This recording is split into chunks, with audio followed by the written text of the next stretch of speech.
In my second year of high school, the school belle, Son Yusher, jokingly wrote me a love letter in the name of the school bully, Duanze. Little did I know that when Duanze found out, he actually started pursuing me out of spite. I was the only one who took it seriously, believing their flimsy excuse that they were just good buddies. Yet, years later, the school belle came to regret it. She said, "Do you even know a tenth of what I know about him? You have no idea what it means to have a soulmate connection." I couldn't help but snap back. "Then why aren't you two together?" With just that one sentence, the campus beauty jumped to her death on our wedding day. Duanze has hated me with a venomous passion ever since. On our wedding night, he lit a gas canister, saying he would take me to hell to atone for my sin. I burned alive in the raging flames, dying in agony, while he jumped out the window and escaped the moment the fire broke out. When I woke up again, I had returned to that afternoon when the school belle slipped a love letter into my desk. One week before the wedding, Son Yusher asked to meet me for afternoon tea. With a hint of sarcasm, she asked me, "Lily, do you know who actually wrote that love letter back then?" "What do you mean?" "I wrote it. Duanze never wrote that letter at all. I was just playing a joke on him. Who knew he'd get so upset and actually end up with you?" "A joke? Was your joke supposed to last 10 years? Lily, I know we've wronged you. I'm sorry, I truly never meant to hurt you, but I just can't lose him. I regret it all." My expression turned completely icy. Anyone would find this kind of drama right before their wedding utterly appalling. Oblivious, she reached out to grab my arm in a desperate plea. I recoiled in disgust. She stood up, agitated, and declared, "It's not too late for you to back out now. Do you even know a tenth of what I know about him? You have no idea what true soul-deep compatibility means, so why didn't you two end up together?" I asked sarcastically. With that, I picked up my bag and left the place. When Duanze came home from work that evening, I confronted him directly about it. His explanation was that while the love letter was indeed a joke written by Son Yusher, the years of genuine affection and care were absolutely real. He says he's a grown man. Do you really think he'd stay with someone for 10 whole years just out of spite? As he said this, he kissed my forehead and ruffled my hair. Shelly, I was really angry when she made that joke too, but if it weren't for that joke, we never would have connected. Let's just think of it as a beautiful misunderstanding. Beautiful. She regrets that misunderstanding now. She says I don't even know a tenth of what she knows about you. Why are you even listening to her crazy ramblings? She's nobody. As long as she doesn't affect our happiness, that's all that matters. Our relationship has come a long way, and I have no concrete evidence of his infidelity. It's true, as he said, they hadn't been in touch much since graduation, except for that one time they met at the class reunion 2 months ago. So, I chose to believe him. Then, I looked forward with all my heart to becoming his bride. On our wedding night, after seeing off all the guests, he shared a ceremonial wedding toast with me. Someone drugged my drink. I lay there with my eyes open, completely paralyzed. His eyes were bloodshot, burning with hatred as he glared at me. "Lily," he spat, "you have everything. Why did you have to say those things to provoke her?" "Provoke who? Stop playing innocent. My dear wife, Yusher is dead. Are you happy now? She jumped off a building. Are you satisfied? So you think I killed her? If not you, then who?" His agitation grew, his face and neck flushing red. A bone-chilling cold crept up my spine. I tried to calm him down, but it was useless. He bluntly ignited the gas canister and said to me, "Lily, Yusher died so tragically. How can we have the nerve to go on living? Come with me to find her and atone." 2. A violent impact, and in an instant, I was engulfed in raging flames. I was burned alive, dying in agony amidst such searing pain. Drugged and completely paralyzed, I couldn't move a muscle. Utterly helpless to save myself, while that bitch jumped out the window and escaped. When I woke up again, I found myself back in my sophomore year of high school, on that very afternoon when Son Yusher slipped a love letter into my desk. 3. I died at 27, just 3 years after finishing graduate school. I worked relentlessly every day, grinding my way up to the position of department manager in the corporate world. My parents were ordinary factory workers who supported me through over 20 years of schooling. Just as I was about to finally give them a better life, the fire in Dwanza destroyed everything. The raging flames scorched every inch of my skin, and the agony, worse than death itself, only ended when I drew my last breath at dawn. All my efforts, my entire life, have vanished into thin air in an instant. I can't even bear to think how much pain my elderly parents, who have lost their only child, must be in. Why, how can that despicable man, who twists black into white, still shift the blame onto me? Does he not know who wrote that love letter? Isn't he clear on whether he wrote it himself or not? Did I ask him to chase me, to cling to me, Did I force him to stay with me for 10 years? After that self-righteous lunatic came to see me, didn't I go and confront him for an explanation? Now that she's dead, he suddenly can't let her go and feels guilty. What was he doing all this time? He wants to atone for his sins. After causing my miserable death, he just ran away. I crumpled the test paper in my hand, then looked up at the clock hanging on the blackboard at the front of the classroom. It was the break after the first afternoon class. When the final class ended, that lunatic would smugly slip that love letter into my desk. Then, once Duanze finished playing basketball and entered the classroom, they'd start making a scene. It was blatant disrespect, pure nastiness.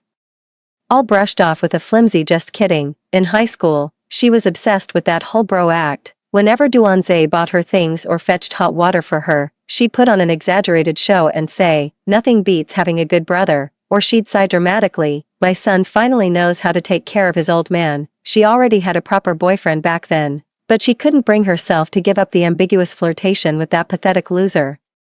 And with a malicious heart, she was convinced a girl like me would never catch Duanze's eye. In high school, I was always hungry and ate a lot. Even though I'm only 5 feet 7 inches, I weighed about 150 pounds. They gave me nicknames, calling me a Russian strongman or big and sturdy. Song Yusher, on the other hand, is about 5 feet 1 inch and only weighs around 92 pounds. She looks light, petite, and adorable. She thought that love letter could both prank a girl like me, someone she looked down on, and show how much Duanze cared for her. Little did she expect to crash and burn. Her fish actually had the nerve to swim right out of her pond. For years, the incident should have been buried by time, but that class reunion and the completely transformed Duanze made her regret it all. Back then, that good-for-nothing school bully, she wouldn't have considered him boyfriend material. 10 years later, the highly educated, high-earning, impeccably polite man before her made her feel like she'd gotten the better end of the deal. She never stopped to wonder how Duanze became the person he is today. It was me who painstakingly broke down every textbook and exam paper to tutor him,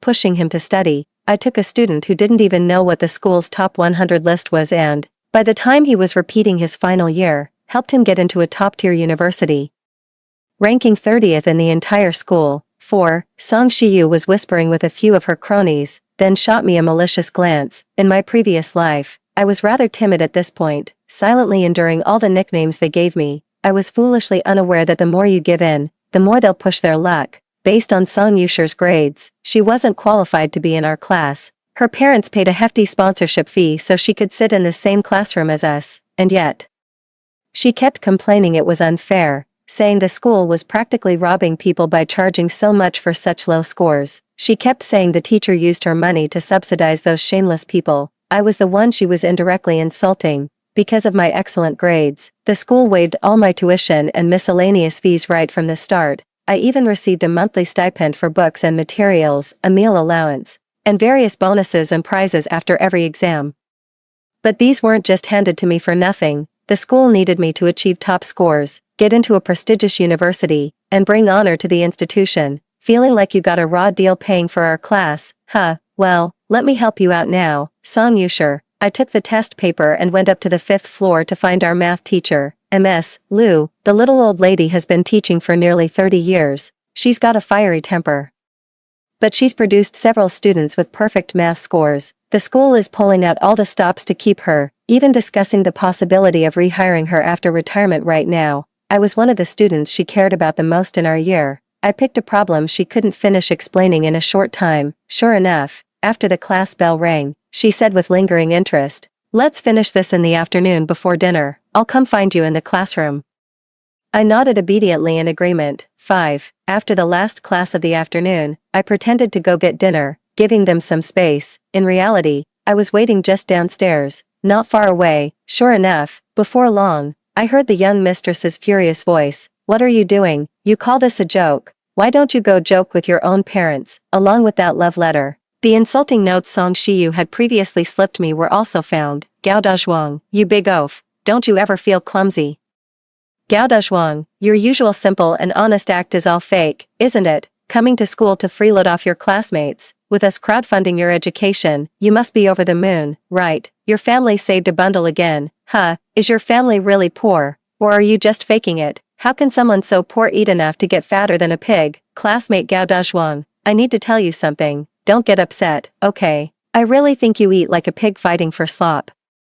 It's kind of disgusting. Could you please eat on a different floor from now on? I don't want to see you. No hard feelings. I just think it's better if we keep our distance to avoid any conflict. Fury made me snap back. Did your family's genetics just skip the basic decency gene? I haven't even mentioned how nauseatingly pretentious you are when you eat. Who wants to run into you? It's you who couldn't get in on your own merit and had to pay your way in here, shamelessly. The moment I started to fight back, they all ganged up and jeered. Ooh, look who's talking. The teacher's pet is swearing now. Whatever. She can read a few books, so she thinks she's all that. Better watch out, or the little goody two-shoes will go running to the teachers. Those mean-spirited jokes only stopped after Duanze started pursuing me. Duanze used me to get back at her, picking fights with her on purpose to defend me. The pathetic part is, I was actually moved by it. I thought he was one of the few classmates with a sense of justice, willing to cut ties and argue with his own friends just to stand up for me. So even though I didn't agree to his advances at first, I still gave him some of my organized notes and proactively explained problems to him. Just as I reached the classroom door, I heard Mrs. Zhao's scolding voice. Song Yusher, if you think the fees are too high, you don't have to come to our class. You can even go to the principal or the people who collected your money. What's the point of taking it out on innocent people? Do you really think the school needs your measly little contribution? If we kicked out all of you who paid your way in, the school could afford to support 100, 1,000, 10,000 more students like Lily. How skinny are you? Anyway, should we give you a certificate of achievement? Such an honor. What are you doing here? Go to a beauty pageant.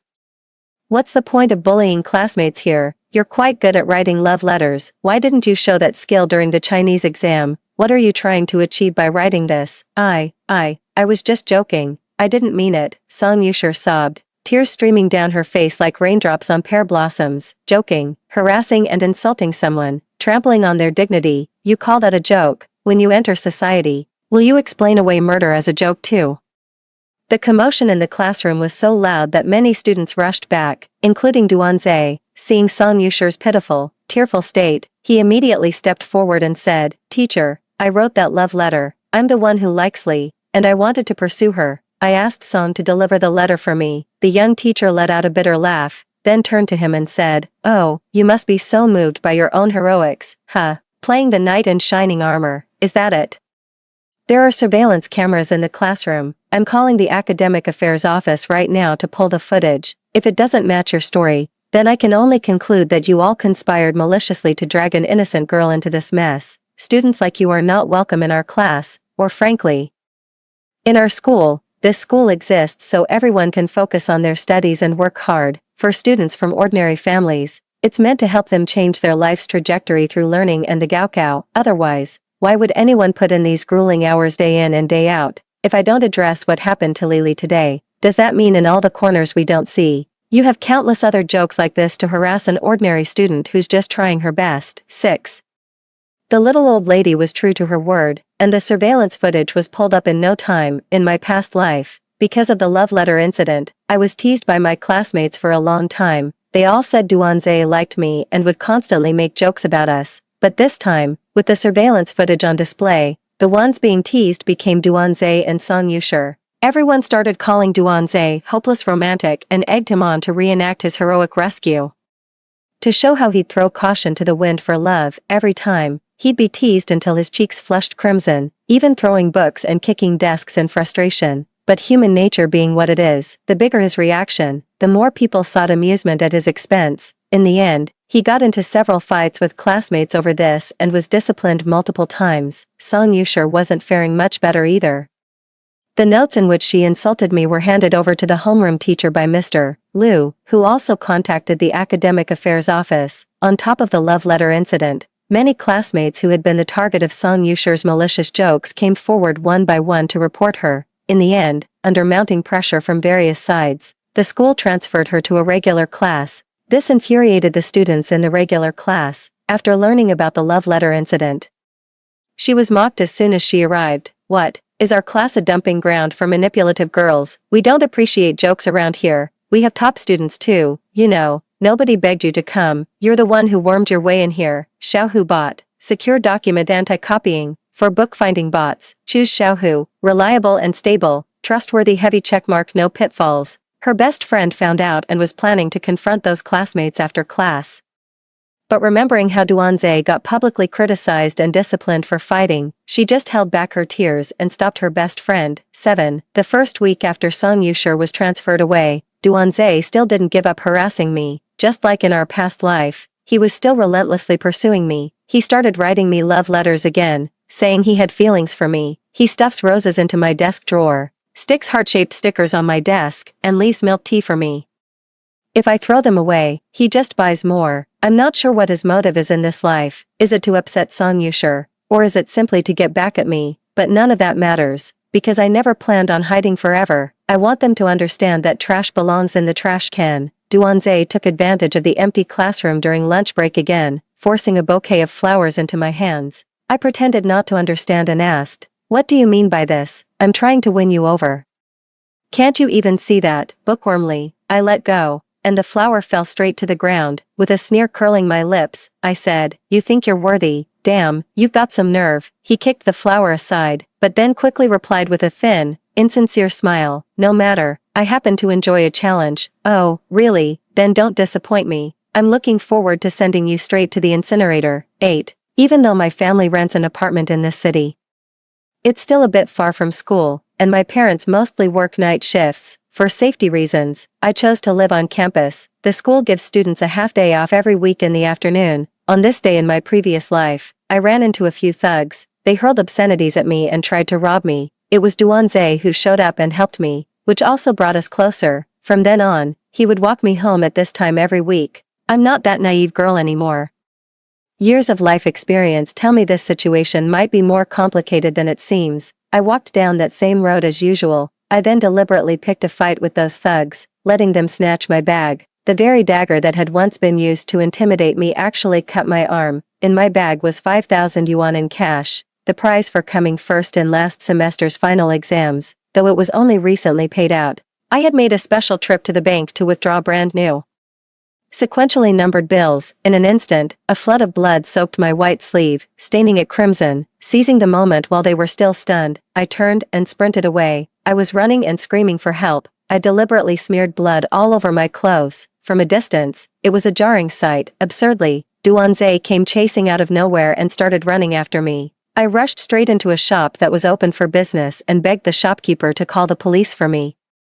I told him my scholarship money had been stolen and that I'd been stabbed by the thief. Everyone in the shop immediately gathered around. People naturally feel sympathy for students, especially high-achieving ones. Duanze pushed through the crowd in a fluster and found me, feigning concern as he said, "Lily, are you alright? What's wrong? I was just about to come help you, and you ran off. How much was it? I'll cover it for you." "It's not worth calling the police, is it?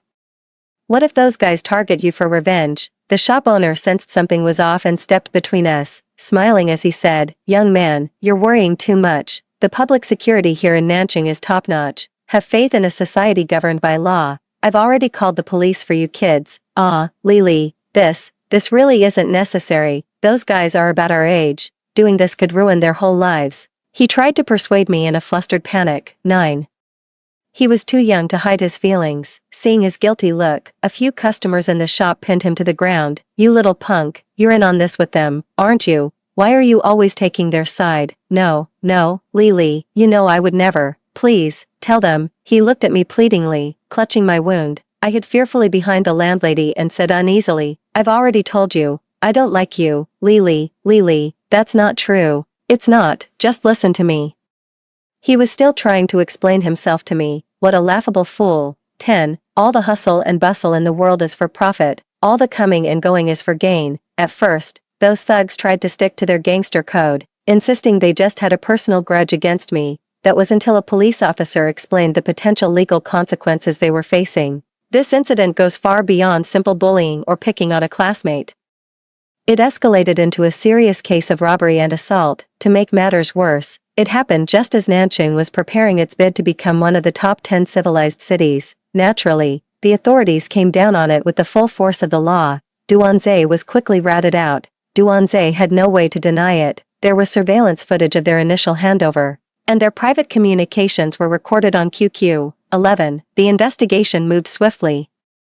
Evidence was gathered within half a month. and the individuals involved soon confessed. The period from the later stages of review and prosecution to the court trial spanned several months. During this time, Song Yushur kept harassing me with her crazy antics. Lily, how can you be so vile? You know perfectly well that Duanze only did those things because he liked you. How could you bear to ruin his life? Before I could even speak, Chen Yu, the girl who had previously reported Song Yushur for bullying and harassing her, stepped forward with a flushed face and snapped, who could possibly be more despicable than you? If you think hiring thugs to hurt someone is an act of affection, then I hope every man you meet in the future likes you in exactly the same way. Looking to die, are you? Song Yushur's two buddies stepped forward in unison, glaring at us. I pulled Chinyu behind me and shot back a taunt. Who's looking to die? Don't just talk the talk, got the guts to actually do something. You guys are like a bunch of flies carrying a piece of crap, chasing after me, always thinking I'm after that crap, but that's just the fly's delusion. Got it? I'm just disgusted. I don't even know what to do with you. Lily, that's enough. What are you so high and mighty about? What's there to be so arrogant about besides scoring a few points on a test? And as for the crap's thoughts, I couldn't possibly understand those either, nor can I explain anything to it, because it's just a piece of waste. You're not in our class anymore. Why don't you have your flies carry you and get lost? Okay, country bumpkin, always going on about crap and filth. Whoever's the crap is getting worked up, obviously. Chinyu shot back, leaning out. You, if you bother us again, we're calling security, Chinyu said, rolling up her sleeves as if to leave. Song Yushur stamped her foot in frustration and stormed off, taking those two pests with her. The sentencing for Duanze and those thugs didn't come down until the first semester of our senior year of high school. Duanze was charged with multiple offenses, including obstruction of justice and hiring assailants to cause injury. As for those hoodlums, because of the money in my bag, over 5,000 yuan, their crime was classified as robbery with injury among the group. The lightest sentence was 3 years, while the heaviest was 7. Duanze was sentenced to 5 years. Enough. In this new life, even though he's a fool, I'm afraid he might remember his past life and gain the advantage of foresight. If he gets his life together, how am I supposed to take him down? It's exactly where he belongs, behind bars. I pulled myself together and focused on my studies, but the flies were too many to shoo away. Song Yushur, like a pile of foul-smelling waste, attracted swarms of them, all buzzing around her relentlessly. A rumor that exploded on Tieba went viral. It contains many photoshopped explicit pictures of me. One of Song Yushur's close friends, Xia Bowen, claimed that I slept with him. He described it in vivid detail, even saying that if it weren't for the cheap thrill, he wouldn't be able to get it up for a behemoth like me. People point and whisper at me when I walk around campus, truly a bunch of flies. Even stooping so low as to spread disgusting rumors about people, they even got together and gave me a nickname, calling me $50, implying you could sleep with me for just $50. I walked up to the two boys who were talking and asked, is that true? These two were also part of Song Yushur's so-called Brotherhood group chat. That trash-talking coward started stammering the moment he had to face me in person. I didn't let them get away with it.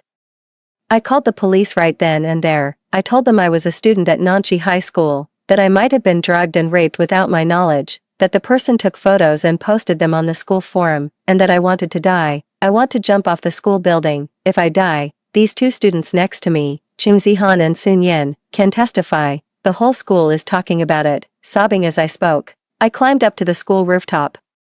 The two men panicked and rushed to pull me back. I screamed, I can't go on living. Everyone heard what you said. Don't you dare deny it later. If you don't testify, I'll come back as a ghost and slaughter your whole family. One of them grabbed my arm tightly, so I kicked him straight in the groin. Seizing the moment of his scream, I frantically dashed to the rooftop on the 5th floor. The police officer on the phone kept trying to calm me down, saying they were on their way and urging me not to do anything drastic. Soon, a crowd of students had gathered below. I sat on the edge of the railing, and no one dared to come pull me back. The dean and the principal arrived too. I broke down sobbing. I just want to study in peace. Why won't you leave me alone? Ms. Lee, please try to calm down. The school and the police will ensure that justice is served. The sound of police sirens echoed across the campus, and the officers arrived swiftly. With everyone trying to comfort me, I was helped down, my whole body trembling from my tears. The guy who spread the sexual rumor was trembling, claiming he was just joking. The dean couldn't hold back and slapped him, saying, me slapping you is also a joke. Is it funny? The police have been notified. and all relevant individuals were taken to the station. I claimed I was drugged and assaulted, with no memory of the event. So the police asked them how those photos came about. They quickly admitted the photo was photoshopped, but the post had already garnered tens of thousands of views on the forum. It was even reposted to Weibo, where viewership soared past 1 million. Furthermore, the individual involved is over 18. Given the severe negative impact and the gravity of the situation, they now face criminal charges. Their parents rushed over in a panic, demanding to know why Xiaoboan had done it. He remained silent. His father kicked him several times in a row. Then, his mother, through tears, pressed him. Was it because of that unhinged girl? Was it for her? It has nothing to do with her. I did it willingly. If I have to go to prison, so be it. I accept it with all my heart. Her mother was so furious she slapped her, then tried to turn and plead with me. My parents stepped in front of me, glaring at her angrily. If you won't teach your own child, isn't it a good thing the state will do it for you? 12. After sending a few pests to the slammer, I finally got some peace and quiet. Xiaoboan's mother is the client of Song Yusher's family business. She had been annoyed for a while by Xiaoboan's ambiguous, just friends act with Song Yusher, which was affecting his studies. But Xiaoboan threw a fit and pressured her relentlessly to hand over the contract. Now that her son had been played to the point of imprisonment, she was absolutely furious. Not only did her own company cut off business with Song Yusher's family, but she also rallied a group of her business associates to blacklist them. Before the first semester of her senior year of high school was even over, Song Yusher's family went bankrupt. With so many people at school gossiping and pointing fingers at her, she couldn't take it anymore and soon dropped out. Before she left, she came to me and told me not to get cocky. She said she'd be waiting to see me get my comeuppance. I said I was looking forward to her efforts, but was concerned about her intelligence. I offered to sponsor her with a complimentary case of brain-boosting supplements. Honestly, if they didn't provoke me or stir up trouble, in a society governed by the rule of law, I really wouldn't have any way to get my revenge. Luckily for me, they just can't help but make a scene, given a second chance at life. I certainly wasn't going to waste it on trivial matters, with such a golden opportunity.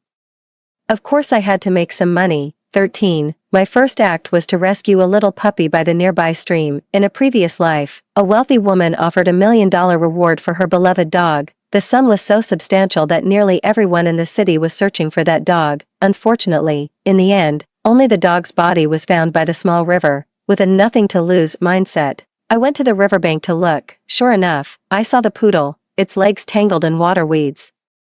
The wealthy lady was true to her word and handed the reward money directly to me. Since I was a minor, I didn't have a stock trading account yet. Fortunately, my dad trusted me and let me manage his stock account during the holidays. By the second semester of my senior year in high school, I had multiplied my dad's initial capital, plus that 1 million, several times over, while having dinner with Teacher Lou. I even recommended 2 stock codes to her. She looked at me in surprise, and in the end, just patted my shoulder and said, "Do whatever you like, but don't let your studies fall behind." 14. My memory is actually quite good, but when it comes to some science problems I took in exams back in the day, I definitely can't recall them all, but I roughly remember the questions I got wrong. I intensified my practice in that area. After the college entrance exam, I scored a perfect mark in mathematics, becoming the 6th student in Teacher Lou's career to achieve a full score in math.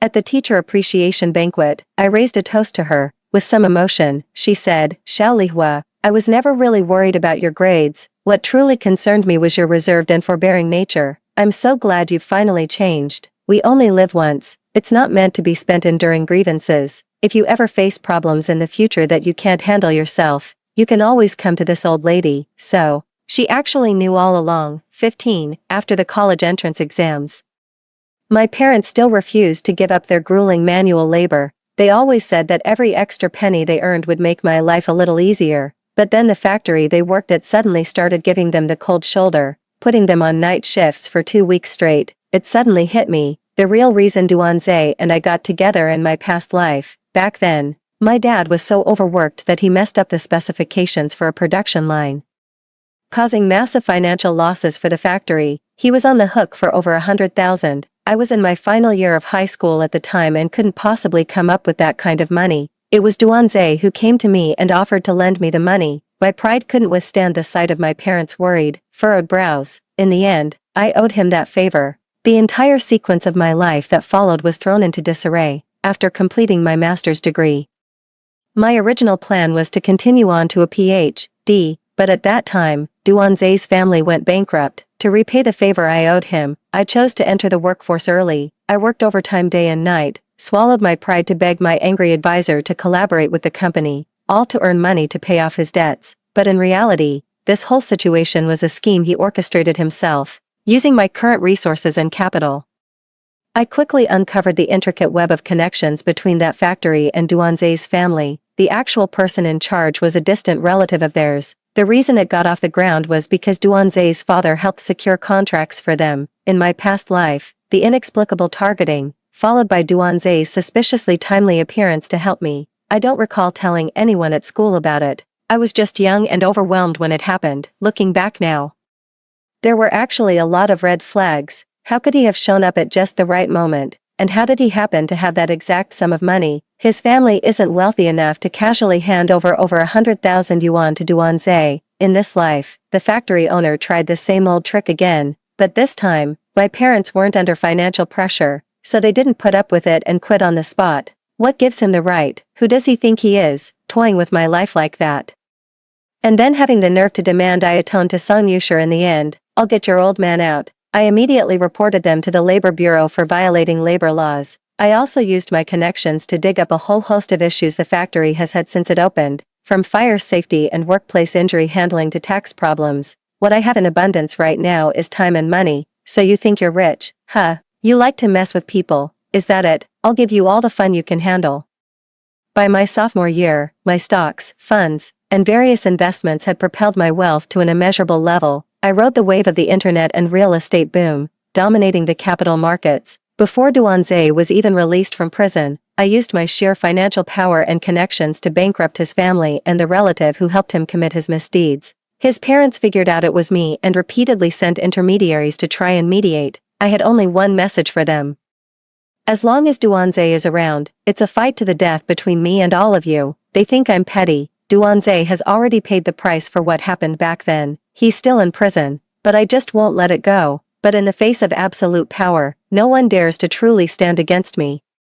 No matter what industry his parents worked in, someone would always throw a wrench in the works for them. In the end, there was no other choice. It wasn't until his mother became pregnant with their second child that the whole family moved away. His father came to see me in person, saying they wanted to work hard for a few more years for the child's sake, and would never appear before me again. Duanze's father is a man who values profit above all else. Back when Duanze and I were together, he looked down on me and rarely gave me a kind look. After they went bankrupt, I helped pay off some of their debts. The next time he saw me, he was grinning from ear to ear. I smiled and said, "What are you talking about, Mr. Duan? I've only ever held a grudge against one person from the very beginning. As long as everyone minds their own business, we can all get along just fine." He understood what I meant and immediately left the southern city with his elderly wife and young children. Duanze suddenly became proactive in prison, striving for a reduced sentence, and kept trying to send messages through others to see me. I went to see him, and he was extremely agitated. "Shaoli, you're alive, that's wonderful. You hate me, don't you?" I instantly grasped what he meant and replied with hopeful laughter, "You're back, that's great, otherwise, it wouldn't have been any fun." A flicker of fear crossed his eyes as he took a step back. "Shaoli, when will this cycle of vengeance ever end?" "It ends when you're dead. There are no good people in that prison. I hope Duanze's frail frame can hold up. The agony of being burned alive is truly unbearable, but it wasn't exactly proper to set the prison on fire just to burn him. Fortunately, the temperature could be roughly approximated, so, Duanze, while in prison, would often get scalded with boiling water by ill-tempered inmates for no reason. In the fire of his previous life, he escaped by jumping out a window, sustaining only minor burns. Let's see how he escapes this time. In the days that followed, whenever Duanze showed up in the cafeteria, he'd get hot soup thrown at him. At night, inmates would even douse him with boiling water while he slept. Eventually, his prison had no choice but to stop providing boiling water, offering only warm water instead. Without boiling water, there were still fists. He'd be walking along and suddenly get dragged into a corner and beaten savagely. He got beaten up even after switching cells. Left with no choice, he decided to suck up to two older inmates with particular tastes, but their protection didn't come cheap. He ended up in the hospital several times, yet he couldn't do anything about it. He had asked for it. My man asked if I wanted to arrange for someone to provoke him into a fight, so his release date would be pushed back even further. I shook my head gently in refusal. Going to prison is the easy way out. It's never that simple. I'm still waiting for him to personally taste the agony of being burned alive, but I didn't let the other lunatic off the hook either. She's been trying to get her revenge on me lately. The main thing is, I've been too busy making money, and haven't had the time to give her a proper welcome. It's about time. You want to make money, don't you? I'm giving you this chance, Song Yushir. You'd better not let it slip away. 16, she loves playing the brother card, getting her guy friends to back her up and hook her up with resources, so I sent her a real big brother, a notorious gold digger in the business world. He latched onto a wealthy, fierce older woman but never settled down, constantly lying to naive young girls, claiming he was single. When the truth finally came out, he pinned the whole mess on those young women. Then the wealthy woman took out all her anger on the girl and went back to living happily and affectionately with him. I had a friend set up a situation so that Song Yushir would run into her big brother. Song Yushir has a pure and pretty look. Sparks flew between them, and they publicly declared themselves to be sworn siblings from different parents. The wealthy socialite soon found out and stormed into the bar with her entourage. Song Yushir rolled her eyes and said, "Some women are just so troublesome and petty. That's why I don't like hanging out with them, and worse than the average woman is an old, ugly one." Furious, the socialite's eyes turned red with rage, and she directly tore the clothes off this sworn sister. Countless bottles were smashed to pieces. Song Yushir was not one to be trifled with. After her face was disfigured, she gathered a crew of friends and caused a huge scene, insisting to the bitter end that she and that guy were just good friends. The wealthy woman faced her first ever prison sentence. The gigolo was also targeted for revenge by the wealthy woman's family. He was driven out of Nanching, had one of his legs broken, and was forced to make a living collecting scrap from then on. Once her pretty face was gone, those so-called brothers seemed to instantly realize she was a woman, not one of the guys, and gradually distanced themselves from her. Song Yushir couldn't handle the blow and tried every means possible to restore her looks through cosmetic procedures, but the rich woman had been too brutal. Even after spending all her savings, her face still looked unnaturally artificial. As for the compensation she was owed, the rich woman's family employed a classic strategy of endless delay. Just when she was at the end of her rope, her ride-or-die brother Duanze was released from prison. 17, seeing Song Yushir in such a pitiful state, Duanze was convinced I was to blame and demanded a face-to-face confrontation. Unfortunately, my bodyguard stopped him, making it clear that not just any random nobody gets to see President Lee, so he resolved to turn over a new leaf, determined to make his fortune through sheer hard work and defeat me in the business world. But where was the opportunity? During his years in prison, the world had changed beyond all recognition. Furthermore, he had no capital to stage a comeback. His parents had already skipped town. Forget about getting rich, he can barely make ends meet. Song Shiyu was also all alone in the world. Poor thing, the two of them only had each other to rely on. Song Shiyu was afraid to go out every day, worried people would call her a plastic surgery addict. She hid away in the apartment she shared with Duanze, living off the money he earned. Duanze tried reaching out to his old friends from before he went to prison, but not a single one would give him the time of day. He had no choice but to work as part of the atmosphere crew at a bar to make money. After all, he still had a handsome face. Even in prison, the hot water seemed to be thrown his way. So, since we'd crossed paths, it was only natural I'd send him off with a beautiful dream. 18, soon enough, a young, wealthy, and beautiful girl took a liking to him and started pursuing him. Duanze initially refused. After all, he still had Song Yushir. The contrast was just too stark. One was gentle, beautiful, and wealthy. The other had a botched plastic surgery, a terrible temper, and was a constant downer. Duanze's resolve began to waver. Song Yushir, being an expert in such matters herself, quickly picked up on it, but Duanze refused to admit it. Of course, after all, they were both the type who wouldn't confess unless caught red-handed.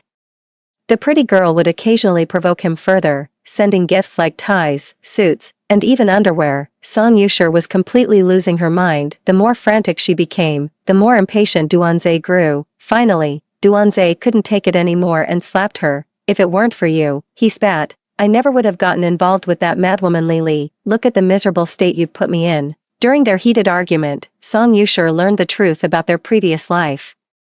Each was convinced the other was to blame. That afternoon, when Duanze returned to pack his things, Song Yushir finally made her move. She drugged the water she gave him, then set the place ablaze. when Duanze was rescued by the firefighters, he was already burned beyond recognition. Ironically, Song Yushir also escaped by jumping out the window, but she was later imprisoned for arson and assault. He finally got a taste of the agony I endured, being consumed by flames in my past life. Afterwards, I gave the beautiful woman a large sum of money. Her performance was very satisfactory. After 6 months in the hospital, Duanze was finally discharged. On his way to find me, he saw me out shopping with that beautiful girl. He glared at me with hatred. I just smiled back at him and silently mouthed the words, "having fun." That single smile was enough to send him fleeing in panic. The next thing I heard about him was that he'd had a mental breakdown and was admitted to a psychiatric hospital, where he kowtows to the window every day, pleading, "Lily, I was wrong, I'm sorry, please, let me go," or screaming, "Fire, help, I'm going to burn to death." For the rest of his life, he will be trapped in a mental hellscape of scorching flames and the terror I instilled in him. 19. Beyond a certain point, accumulated wealth is just a number.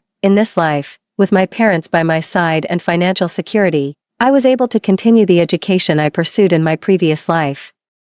I don't believe that revenge is the sole purpose of my existence. I have always been convinced that I was born for greatness, destined to create immense value. My very existence should improve the world and society around me. With the money I earned, I built countless rural elementary schools, working alongside a dear old lady to contribute our part to the cause of education, unburdened by financial constraints. I immersed myself in my experiments, inventing one thing after another, all the things I had longed for in my previous life. There's an intelligent facial analysis app that can quickly search nationwide for similar individuals based on a relative's appearance, helping to track down children most likely to have been trafficked. I was driven to create this because of my friend Hiyu, a police officer who fights human traffickers. Her own mother was abducted as a child, and it ruined her entire life. I also collaborated with a team to develop a nanorobot capable of targeting a patient's disease site directly. It's currently in the experimental phase and is expected to be applied in routine medical practice within a year or two. This is the life I was meant to live, free from being dragged into the messy, dramatic bromance between those two lunatics. Unlike my previous existence, fortunately, fate has given me a second chance. I believe my name will one day be etched on a page of history. I will make my life truly shine. The end. Story 2. Zhou Yang rescued me when I was trafficked. Before my birth parents found me, he worked construction jobs to put me through college, but after the fake heiress appeared, Zhou Yang gradually fell for her. When she faked her death to disappear, he blamed me, convinced jealousy drove me to harm her. To avenge her, he went so far as to plot my death. After my brakes failed and I plunged off a cliff, I was reborn back to the day I was trafficked. This time, I chose to save myself by finding my parents in advance, but I never expected Zhou Yang had also been reborn. 1. Zhou Yang took me to the spot where we shared our first kiss, under the starry sky. He pressed the button on his remote control. Gone was the sincere gaze of his youth. He stared at me coldly through the car window, devoid of any emotion. Jiang Xian did nothing wrong. Why can't you tolerate her? Jiang Xian, the fake heiress, is also the female protagonist of this story. The moment he laid eyes on Jiang Xian, the story began. I was just a side character meant to highlight their tragic romance. At first I refused to believe our bond, forged through hardship with Zhou Yang, could be manipulated by the plot, until I caught them having a secret rendezvous in the garden. Jiang Xian's eyes reddened as she pounded his chest, choking back sobs. Why are you marrying Song Shiwei? There's no future for us anymore. Then, as if to prove something, Zhou Yang urgently pressed his lips against hers, until they spotted me standing in the corner. This was supposed to be our first day as a legally married couple. Later in the plot, Jiang Xian fakes her death and disappears for 3 years. When he couldn't find her anywhere, he immediately assumed I was behind it. I've told him countless times, Jiang Xian will be fine, she's the female lead after all, but he wouldn't believe it. After all, everyone knew the Jiang family's true heiress, despite her privileged background, was marrying some poor construction worker with a slight limp. How could she ever tolerate her beloved having someone else in his heart, and that someone being the fake heiress, no less? He'd already plotted my death, yet still asked that question I'd answered 1,000 times, just seeking justification for his cruelty, needing to believe this was my fault, my deserved punishment. I waited silently for death. But he just clutched the remote, finger hovering over the button. Yet when he stripped my authority at work and confined me at home, he never hesitated. What are you waiting for? He had meticulously set the stage. Now with everything in place, success was within his grasp. I looked at him and asked one final question. Zhou Yang, do you remember that year when we were poorest? You fought in underground boxing matches just to pay my college tuition. That was when his leg got broken. When I found him, he was covered in blood but clutching a wad of cash, grinning foolishly at me. Weiwei, don't cry, we've got money now. Really, it doesn't hurt at all, he said, but our Weiwei looks beautiful even when she cries. That fool crippled his leg to pay for my college tuition, yet still cupped my face and promised. Don't worry, I'll never make you cry again. The image of that penniless but passionate young man overlapped with this well-dressed, indifferent stranger before me. At this moment, Zhou Yang's eyes held emotions I couldn't decipher. Instead of answering, he pressed the ignition button. I understood this was his answer. As I fell off the cliff, his voice reached me. Song Sherwei, I saved your life. Now we're even, too. I've finally given up all hope. The weightless sensation left me momentarily dazed, yet my mind remained crystal clear. What if he hadn't saved me back then? Then I owe him nothing. I never thought I'd actually return to the day I was trafficked. This time, I chose to save myself by reporting to the police and finding my birth parents. Given a second chance at life, I'll live truly for myself this time. I never want to see Zhou Yang again. I need to stay away from Jiang Xian. I want to live my own life, not being trapped by the plot. Becoming this novel's puppet again, I was completely focused on my studies, believing life would always be this steady. Then on the first day of senior year, a transfer student joined our class. 3. Watching Zhou Yang on the platform, my entire body began trembling uncontrollably. Hi everyone, I'm Zhou Yang, like the rippling breeze, looking forward to growing and improving together with you all. After his introduction, his smiling eyes locked onto me without blinking. A chill ran down my spine. He meow, the girl sitting in front of me, turned around and whispered, Tisk tsk, rippling breeze, Weiwei, don't you think you two have matching couple names? The moment I finished speaking, the guy sleeping next to me suddenly woke up and kicked her chair. He meow shot him a glare. Pei He, are you out of your mind? You woke me up, punk. He meow turned away grumbling. I glanced at Pei He, who casually asked, can't take your eyes off him. Huh, got a thing for pretty boys. Hasn't he been sleeping this whole time? How did you know I was looking at Zhou Yang? I ignored him when I heard the homeroom teacher say, you'll sit next to Jiang Xian. Zhou Yang paused by his seat, then turned to glance in my direction. Just as I finished changing, Pei He leaned in with a raised eyebrow and asked, do you two know each other? I shook my head, but he clearly looked unconvinced. Men understand men best. Keep your distance from him. There's something off about the way he looks at you. When I didn't respond, Pei He suddenly lowered his voice and added, and the way you look at him isn't right either. 4. My heart skipped a beat, but Pei He wasn't wrong. Zhou Yang and I relied on each other for over a decade in our past lives. He held the most important place in my existence. I loved him, I depended on him. He was all I could see and think about. As the plot drew Zhou Yang and Jiang Xian closer together, I begged him countless times not to abandon me. What did Zhou Yang say? Oh, he said, you should be grateful it's just plot convenience. If the storyline hadn't forced us together, you'd never meet my dating standards. See, he refused to believe a word I said, yet used those very words to break my heart. Turns out supporting characters don't deserve love after all.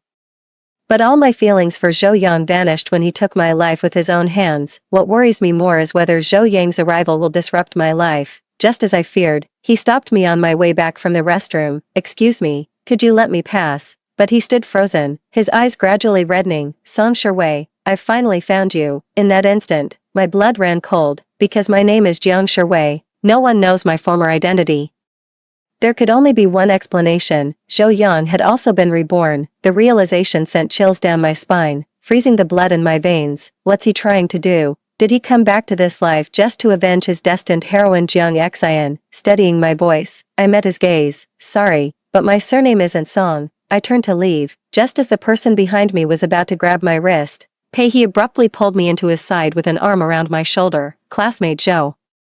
Don't you think it's rather inappropriate to corner our Weiwei outside the restroom in broad daylight? Our Weiwei, Zhou Yang's face darkened, yet his eyes remained unreadable. Just catching up with an old friend. Pei He raised an eyebrow. Old friend. I tugged his sleeve. That's bullshit. I don't know him. A flicker of surprise crossed Zhou Yang's eyes, yet he stood his ground against Pei He without flinching. I tugged at Pei He's sleeve, urging him to leave. Let's go. Don't bother with him. As we walked away, I caught Zhou Yang's gaze burning into our intertwined hands from my peripheral vision. 5. You really don't know him. Inside the pool hall, Pei He still looked skeptical. Yeah, why would I lie to you? I pulled out my homework and started writing. Nobody believed I knew the plot, so I stopped mentioning it. After all, the rhythm of this life had been disrupted, bringing in many unfamiliar faces I'd never known before. Take Pei-hee, for instance. I glanced over to see Pei-hee flash me a wink, then he bent forward, eyes locked on the ball, and took his shot. Crack, he scored 2 goals. The girls watching from the sidelines were clapping. Their gazes lingered on him with undisguised admiration. My mind went blank for a second. Pei-hee had grown so tall, his chiseled features radiating that bad boy charm girls go crazy for these days. I stood against the light. He handed me a bottle of water from the side with a smile. Why are you so indifferent? I put down my pen. He pinched my cheek. Since when do good students do homework here? I swatted his hand away. You're so annoying. Keep nagging, and I'm outta here. Pei-hee quickly stopped me, begging like a puppy. Alright, my little princess, keep writing your homework. I'll take you to eat after this game. I went back to my homework while Pei-hee continued playing basketball. When I returned from the restroom, got cornered again. Are you that hottie's girlfriend? The tough-looking girls who were watching Pei-hee play basketball earlier stood before me. I shook my head. You like him? No. Oh, then give me his contact info. I just turned on my phone. An angry voice came from behind me. Jiang Shui, you just sold me out like that. I'm screwed. I shut my eyes tight. Pei-hee stepped out from the shadows into the light. Let's face it, handsome is handsome, even when angry. I don't exchange contacts with strangers. Besides, my heart already belongs to someone. Those 2 tough girls curled their lips and walked off after hearing that. I kept quiet and casually slipped my phone into my pocket. Pei-hee didn't say anything, just slung my backpack over his shoulder. Wanna come over for dinner tonight? I gripped my phone tighter. No way, Jiang Shui, could your disgusted look be any more obvious? Is my cooking really that terrible? I pressed my lips together. Pei-hee. I need to study. Pei-hee's face darkened like a burnt pot. Do I look like some good-for-nothing slacker to you? Yes, you scored 320 on last semester's finals, right? Think you can maintain that in next month's monthly exam? Jiang Shui, cut it out. Pei-hee, my grades are more than twice as high as yours. I'm studying all the time. Doesn't that give you any sense of urgency? Fine, fine, if you won't come to my place, at least let me walk you home. My driver's picking me up. Pei-hee gritted his teeth. 6. The monthly exams arrived sooner than expected. Zhou Yang overtook me to claim first place. After school that day, he cornered me again. I couldn't give you the means to reach greater heights before, but this time I'll clear all obstacles for you. I shot him a glance. Does all obstacles include you? He remained silent. I turned to leave, but he grabbed my hand. Do you really hate me that much? Wasn't I making it obvious enough? I shook off his hand. I'll make it up to you, he said hoarsely under the tree, so you won't be bothered anymore. Just stay out of my sight, and I won't be. I showed no mercy. Zhou Yang's eyes reddened, his whole body trembling as he choked out. Did you want to get into X University? In my past life, I did want to. X University has brilliant sunshine and warm weather, but I don't want to go there in this lifetime. There's an endless stretch of ocean there, but it's far too cold. Stay away from Jiang Shui. I'm warning you. As I turned, I saw Pei-hee emerge from the shadows. His gaze at Zhou Yang burned with fury and bone-chilling indifference. I rushed over and grabbed his arm. Let's go. No need to waste words on someone irrelevant. Pei-hee glanced back at Zhou Yang before cheerfully slinging an arm around my shoulders. Then come have dinner at my place. Mom made braised ribs for you. Don't worry. I won't interfere this time. So it definitely won't be another kitchen disaster. Alright. What I didn't know was that Zhou Yang had been watching us the whole time, his hands clenched into fists. 7. After dinner, Pei-hee walked me home again. Despite my protests, he clasped a watch onto my wrist. For you, princess. Promise me you'll always wear it. Okay. As I held out my hand to examine it, he immediately brought his wrist next to mine. It was the matching pair to mine, me, speechless with admiration. Huh. My taste is impeccable, I tell ya. Shut your trap already. After eating my food, this is how you treat me. That's just cold. Spit it out if you've got more to say. I'm almost there. I've got a hunch Zhou Yang's up to something shady. Watch your back around him. I chuckled. Oh, and you're the picture of safety. He slung his jacket over his shoulder with a roguish grin. We grew up together. You really need to question your Pei-hee's character. The pale moonlight spilled over his hair and shoulders, softening his entire demeanor. But I've learned not to trust people so easily anymore. I never doubt sincerity. But sincerity is fleeting, love is a long journey, and decency is all we can count on, so I rained on his parade anyway. That's far from certain. There's no prohibition here. Jiang Shui, you can trust me wholeheartedly. I froze for a moment before looking up at him. Pei-hee, if I'm just a supporting character in this world? When the time comes for you to choose, would you still believe in me? Without hesitation, he replied, we grew up together, who else would I trust if not you? A beat passed, he added, besides, you've never been anyone's supporting character. For some reason, my eyes unexpectedly grew warm. Hey, are you actually tearing up because of what I said? Bullshit, then give me a smile, piss off. I got back a bit late after bickering with Pei He. But what I didn't expect was seeing someone I'd rather avoid when I opened the door, Zhou Yang. Only he and Jiang Xian remained in the vast living room. Seeing me return, Jiang Xian rose awkwardly, as if about to explain something. Zhou Yang beat her to it, his smile radiating calculated confidence. What a coincidence, Jiang Shui, he's absolutely doing this on purpose. If he's truly reborn, he should have known exactly what my relationship with Jiang Xian is. What the hell is he playing at? I wasn't sure how to do the school assignment, so I asked Zhou Yang for help. Shui, don't get the wrong idea. I finished changing my shoes and chuckled. What wrong idea? That you two are dating. Jiang Xian's face instantly turned red. I continued, if that's the case, then that's wonderful. Zhou Yang gave me an inscrutable look, while Jiang Xian pursed her lips at my words. I couldn't fathom what Zhou Yang was scheming, but I sincerely hope those two stay glued together from now on.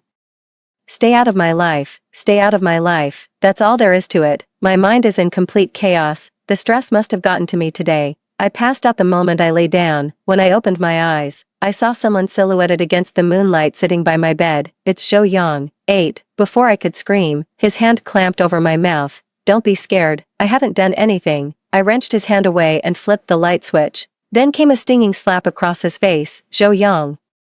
I could call the police for trespassing. His face twisted in pain. Do you really despise me this much? Shouldn't I? In my past life when I discovered he and Jiang Xian were growing closer behind my back, I grew suspicious, doubtful, letting my imagination run wild, picking fights with him, because Zhou Yang and I knew each other too well. We knew exactly where to twist the knife for maximum pain. This only hastened the collapse of our relationship, so whenever I lost control, I'd pull out a hairpin and stab my palm relentlessly until blood covered my hand. I told Zhou Yang, but he looked at me like I was insane. These tricks only make me despise you more. Two people who once bared their souls to each other now stand in mutual distrust and disgust. I think no one understands that particular brand of agony better than I do, and yet he still has the audacity to ask why I detest him. If murder weren't illegal, I'd kill him right now to avenge my past life. Zhou Yang. I despise you, every glance at you makes me sick, but Wei, I love you. This is absolutely insane. Even in my final moments of that past life, I still clung to the hope he'd remember our childhood bond, yet he killed me. This lifetime, I won't even glance his way. Now he claims to love me. Pathetic. Stay away from that Pei He. His intentions toward you are anything but pure. At least I'm better than a hypocrite like you. Zhou Yang, mark my words, I'll never love you. Not in this lifetime or the next. I'll prove to you that I love you. Your love disgusts me. Get lost. 9. Zhou Yang didn't leave. Instead, he became Jiang Xian's private tutor. Feeling frustrated, I ended up studying at the cafe every day before heading home. His patience seemed to double after that day. Though he didn't come looking for me, I knew he must be plotting something. When Pei He found out, he rushed back to pack my things and moved me to his place that very night. There's still your room at my place, and I'll keep you safe. From that day on, Pei He and I became inseparable. Zhou Yang's gaze toward us grew increasingly piercing. A vague unease settled over me. Sure enough, during recess while I was working on problems, he rushed over and grabbed me. Pei He and Zhou Yang are fighting. What is it? No idea what's going on. Go check it out quick. I dropped my pen and rushed outside. Pei He had Zhou Yang pinned to the ground, his eyes blazing red. From the corner of my eye, I thought I saw him notice me. He immediately let go of Zhou Yang and rushed to my side, his fierce gaze melting into puppy dog eyes. Bending over, he tugged at my sleeve with a pitiful look. He hit me. He froze for a second, but, no buts, look, I'm hurt, wah. He tilted his face closer to me, and only then did I notice the faint redness on his forehead. You wouldn't spot it unless you looked closely. Does it hurt? It does. Pei He's fluffy hair brushed against my neck as he murmured, I lost too much blood, feeling dizzy, hold me quick. Just as I turned to leave, Zhou Yang called out, I'm injured too. I shot him a glare. See a damn doctor then, not my problem. Zhou Yang's face darkened ominously. 10. When we reached a secluded spot, I released Pei He. Enough, drop the act. Pei He straightened up. Why were you fighting? Pei pouted, just didn't like the look of him. What? You blaming me now? I clapped, serves him right. Pei looked stunned, then quickly broke into a grin as he stared at me. Jiang Shui, you don't like people like Zhou Yang, do you? I frowned. Which eye of yours saw me liking him? He let out a relieved sigh, leaned closer with hands on my shoulders, and asked hesitantly, will you trust me without doubt from now on? He glanced at him. I remembered his promise that night to always believe in me. With a smile, I answered as his expression grew increasingly panicked. I will. 11. The school sports day arrived after the fight incident. This year, Pei signed up for the 100-meter dash. Zhou Yang also registered for the same event. Track and field events always get the adrenaline pumping. That day he deliberately wore new gear and shoved a towel and water bottle at me. You've gotta come cheer for me. I wasn't really feeling it. Before I could speak, he started clowning around. Okay, I get it. I'm option E, the backup plan, the nobody cares loser. It's fine, I'm good. So what if you didn't come to cheer for me? You think I care? Actually, I do care. Why does everyone else get water except me? Am I not good enough? Whatever, this is pointless. I'll just go compete quietly by myself, pretend I was never here, me, with him in this state. How could I possibly not go? If I skip this time, he'll nag me about it for a whole month. Running into Zhou Yang here is unavoidable. Pei kept talking to me nonstop while waiting backstage. Wait for me at the finish line. Got it. Stay on the grass. Don't go on the track. I'd hate to see some blind runner knock you over. When I finish running, wipe my sweat for me. Okay, just wipe it. I frowned. It's just 100 meters. What sweat could there possibly be? Fine, no sweat at all. I knew it. You don't care about me one bit. All you care about are your damn math problems. Do you even know I have hyperhidrosis? I get it. You think I'm guilt-tripping you, that I crossed a line. I'll wipe it myself. Here we go again. I cut him off. Alright, I'll wipe it. Just shut up already. Pei strutted around like a triumphant peacock, swaying his head with immense satisfaction. Just wait. I'll win that gold medal for you. Afraid he'd go off the rails again, I quickly nodded. Out of the corner of my eye, I noticed Zhou Yang's gaze fixed on us. His face was darker than a burnt pot. I couldn't be bothered to look at him and walked toward the finish line. Jiang Shui, I'd only gone about 10 meters when Pei called out to me. His voice drew cheers from some fangirls in the stands. They were chanting go. Pei ignored them and turned to me. You still haven't cheered for me, with so many people rooting for him. Isn't that enough? Not wanting to be the center of attention, I reluctantly humored him. Go get him. Pei, what? I can't hear you. On purpose. He's doing it on purpose. I sighed, then shouted loudly. Pei, go for it. Only then did he seem satisfied, flashing me a smile before striking a flamboyant heart-shaped pose. The competition officially began. Pei and Zhou Yang were neck and neck, with the stands erupting in cheers. After all, they were the two most handsome guys in senior year. Just before reaching the finish line, I saw Zhou Yang closing in on Pei until he stuck out a foot to block the way, but he took a tumble. I was horrified to see blood gushing from his knee, rushed over with a towel to wipe it. He just lifted his head with that goofy grin. Told you I'd win the championship, didn't I? Pei, are you out of your mind? I was on the verge of tears from anger, yet he still had the nerve to say such things. A school medic came over and helped Pei up. I turned to Zhou Yang with unprecedented venom in my eyes. Zhou Yang, you're despicable. Gasping for breath, he said, I didn't trip him. I sneered coldly. He rushed over anxiously to explain. So you don't believe me? Pain flashed in his eyes as if I'd said something unforgivable, repeating, for his sake, you distrust me. That line sounded familiar. I think I asked him the same question in my past life. This time, standing where he once stood, I threw his own words back at him. I don't believe you. Then I ignored him and left with Pei. 12. He probably just got too close while running. Didn't seem intentional. Lying on the hospital bed, Pei explained, seeing the bandages wrapped around his legs. I couldn't contain my anger. Couldn't you just dodge? He was only getting close to mess with you. I just wanted to win glory for you. Alright, princess, don't be mad. Your big brother here is tough. I'll be back on my feet in no time. He reached out to pull me, but I swatted his hand away. To my surprise, he suddenly wrapped his arm around my waist and drew me close. Stop pouting, he teased. You look like a guinea pig. I struggled, only to end up with my face planted against his chest. As I pushed myself up, my hand brushed against something firm. Don't touch that. Too late. I didn't just touch it. I gave it a squeeze. Solid abs. All that basketball practice paid off. Jiang Shui. Pei's face flushed crimson.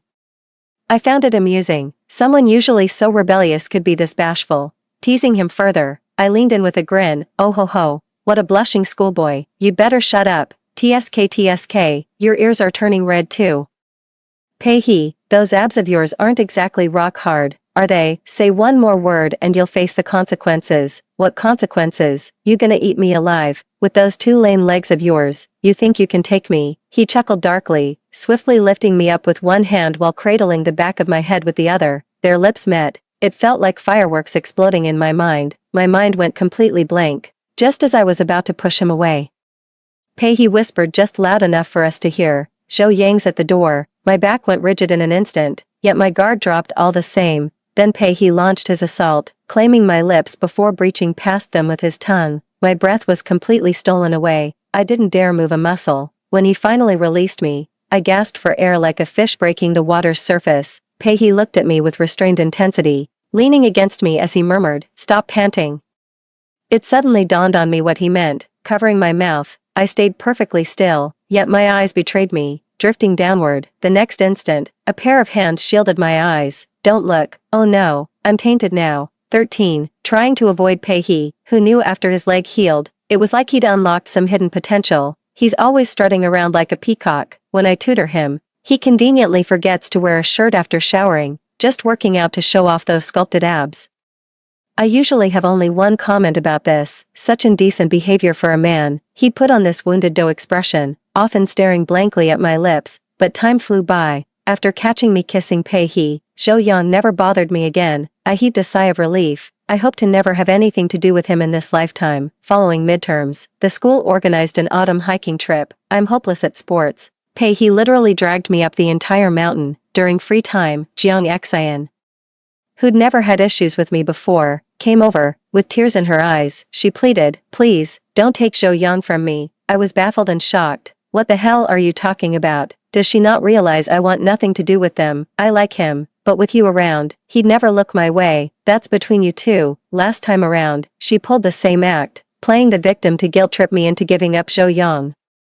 Yet she clearly knew Zhou Yang's heart had already swayed toward her at that time. She just wanted to wash away the stigma of being labeled a homewrecker. I won't give either of them the time of day for the rest of my life. Her coming back to contact me again, absolutely ridiculous. I didn't want to waste time arguing with her. As I turned to leave, Jiang Xian grabbed my wrist. "Jiang Shui, you already have everything. Why are you still clinging to Zhou Yang? You have biological parents who adore you. Pei who's crazy about you. Even his parents treat you like their own. I've got nothing. Zhou Yang's all I have." Jiang Xian, are you out of your mind? First you refused to go back to your original family, so my parents took you in. They've always favored you over me. When I had to live with Pei's family, did they even check on me? All these years, have I ever competed with you for anything?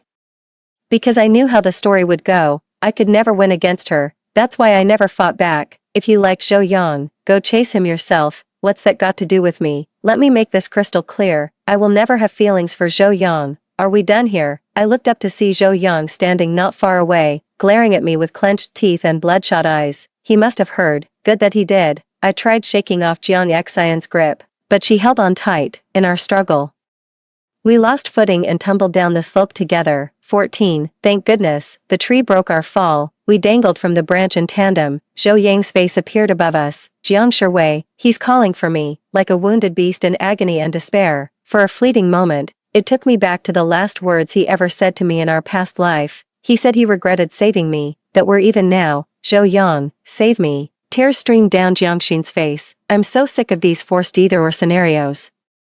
I don't need anyone to save me. Zhou Yang, I can't hold on much longer. I'm so scared. Jiang Xian kept sobbing endlessly. I looked down and let go of the branch the moment I saw Zhou Yang reaching out. As I fell, I heard Zhou Yang's heart-wrenching scream. Wei, no. How strange. Why on earth is he crying? How strange. Did I just see him lunge forward? My back hit the ground hard, forcing out a pained grunt. Fortunately, I regained my composure quickly.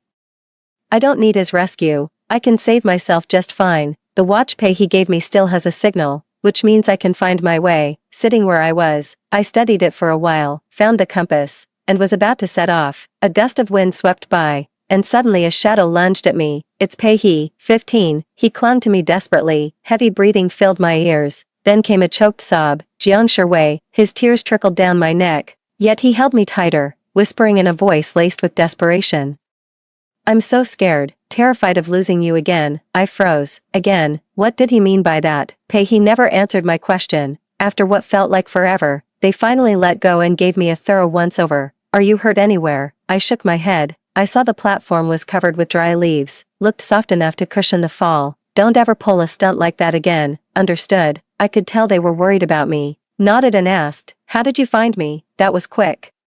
He crouched by my feet and said, come up here, I can walk. Stop being stubborn, he commanded. It was Pei who was being the most obstinate right then. Unable to resist him, I ended up clinging to his back. His shoulders were broad, his back warm and comforting. As we descended the mountain, he admitted, call me sneaky if you want, there's a tracker in the watch. I froze for a moment. He continued, I'm terrified of not being able to find you in time.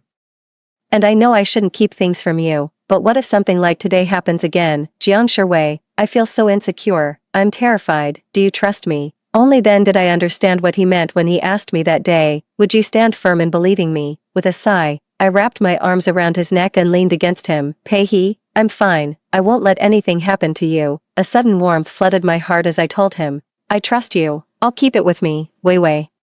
I'll always protect you. I know. From the very first day we met, Pei has been protecting me. How strange. This person never existed in the storyline I remembered from my past life, yet in this lifetime, he appeared beyond the script, standing by my side whenever I was alone. I sniffled and whispered, thank you, Pei. 16. When we finally rejoined the main group, we learned Zhou Yang had jumped from that great height to save me, and broken his leg in the fall.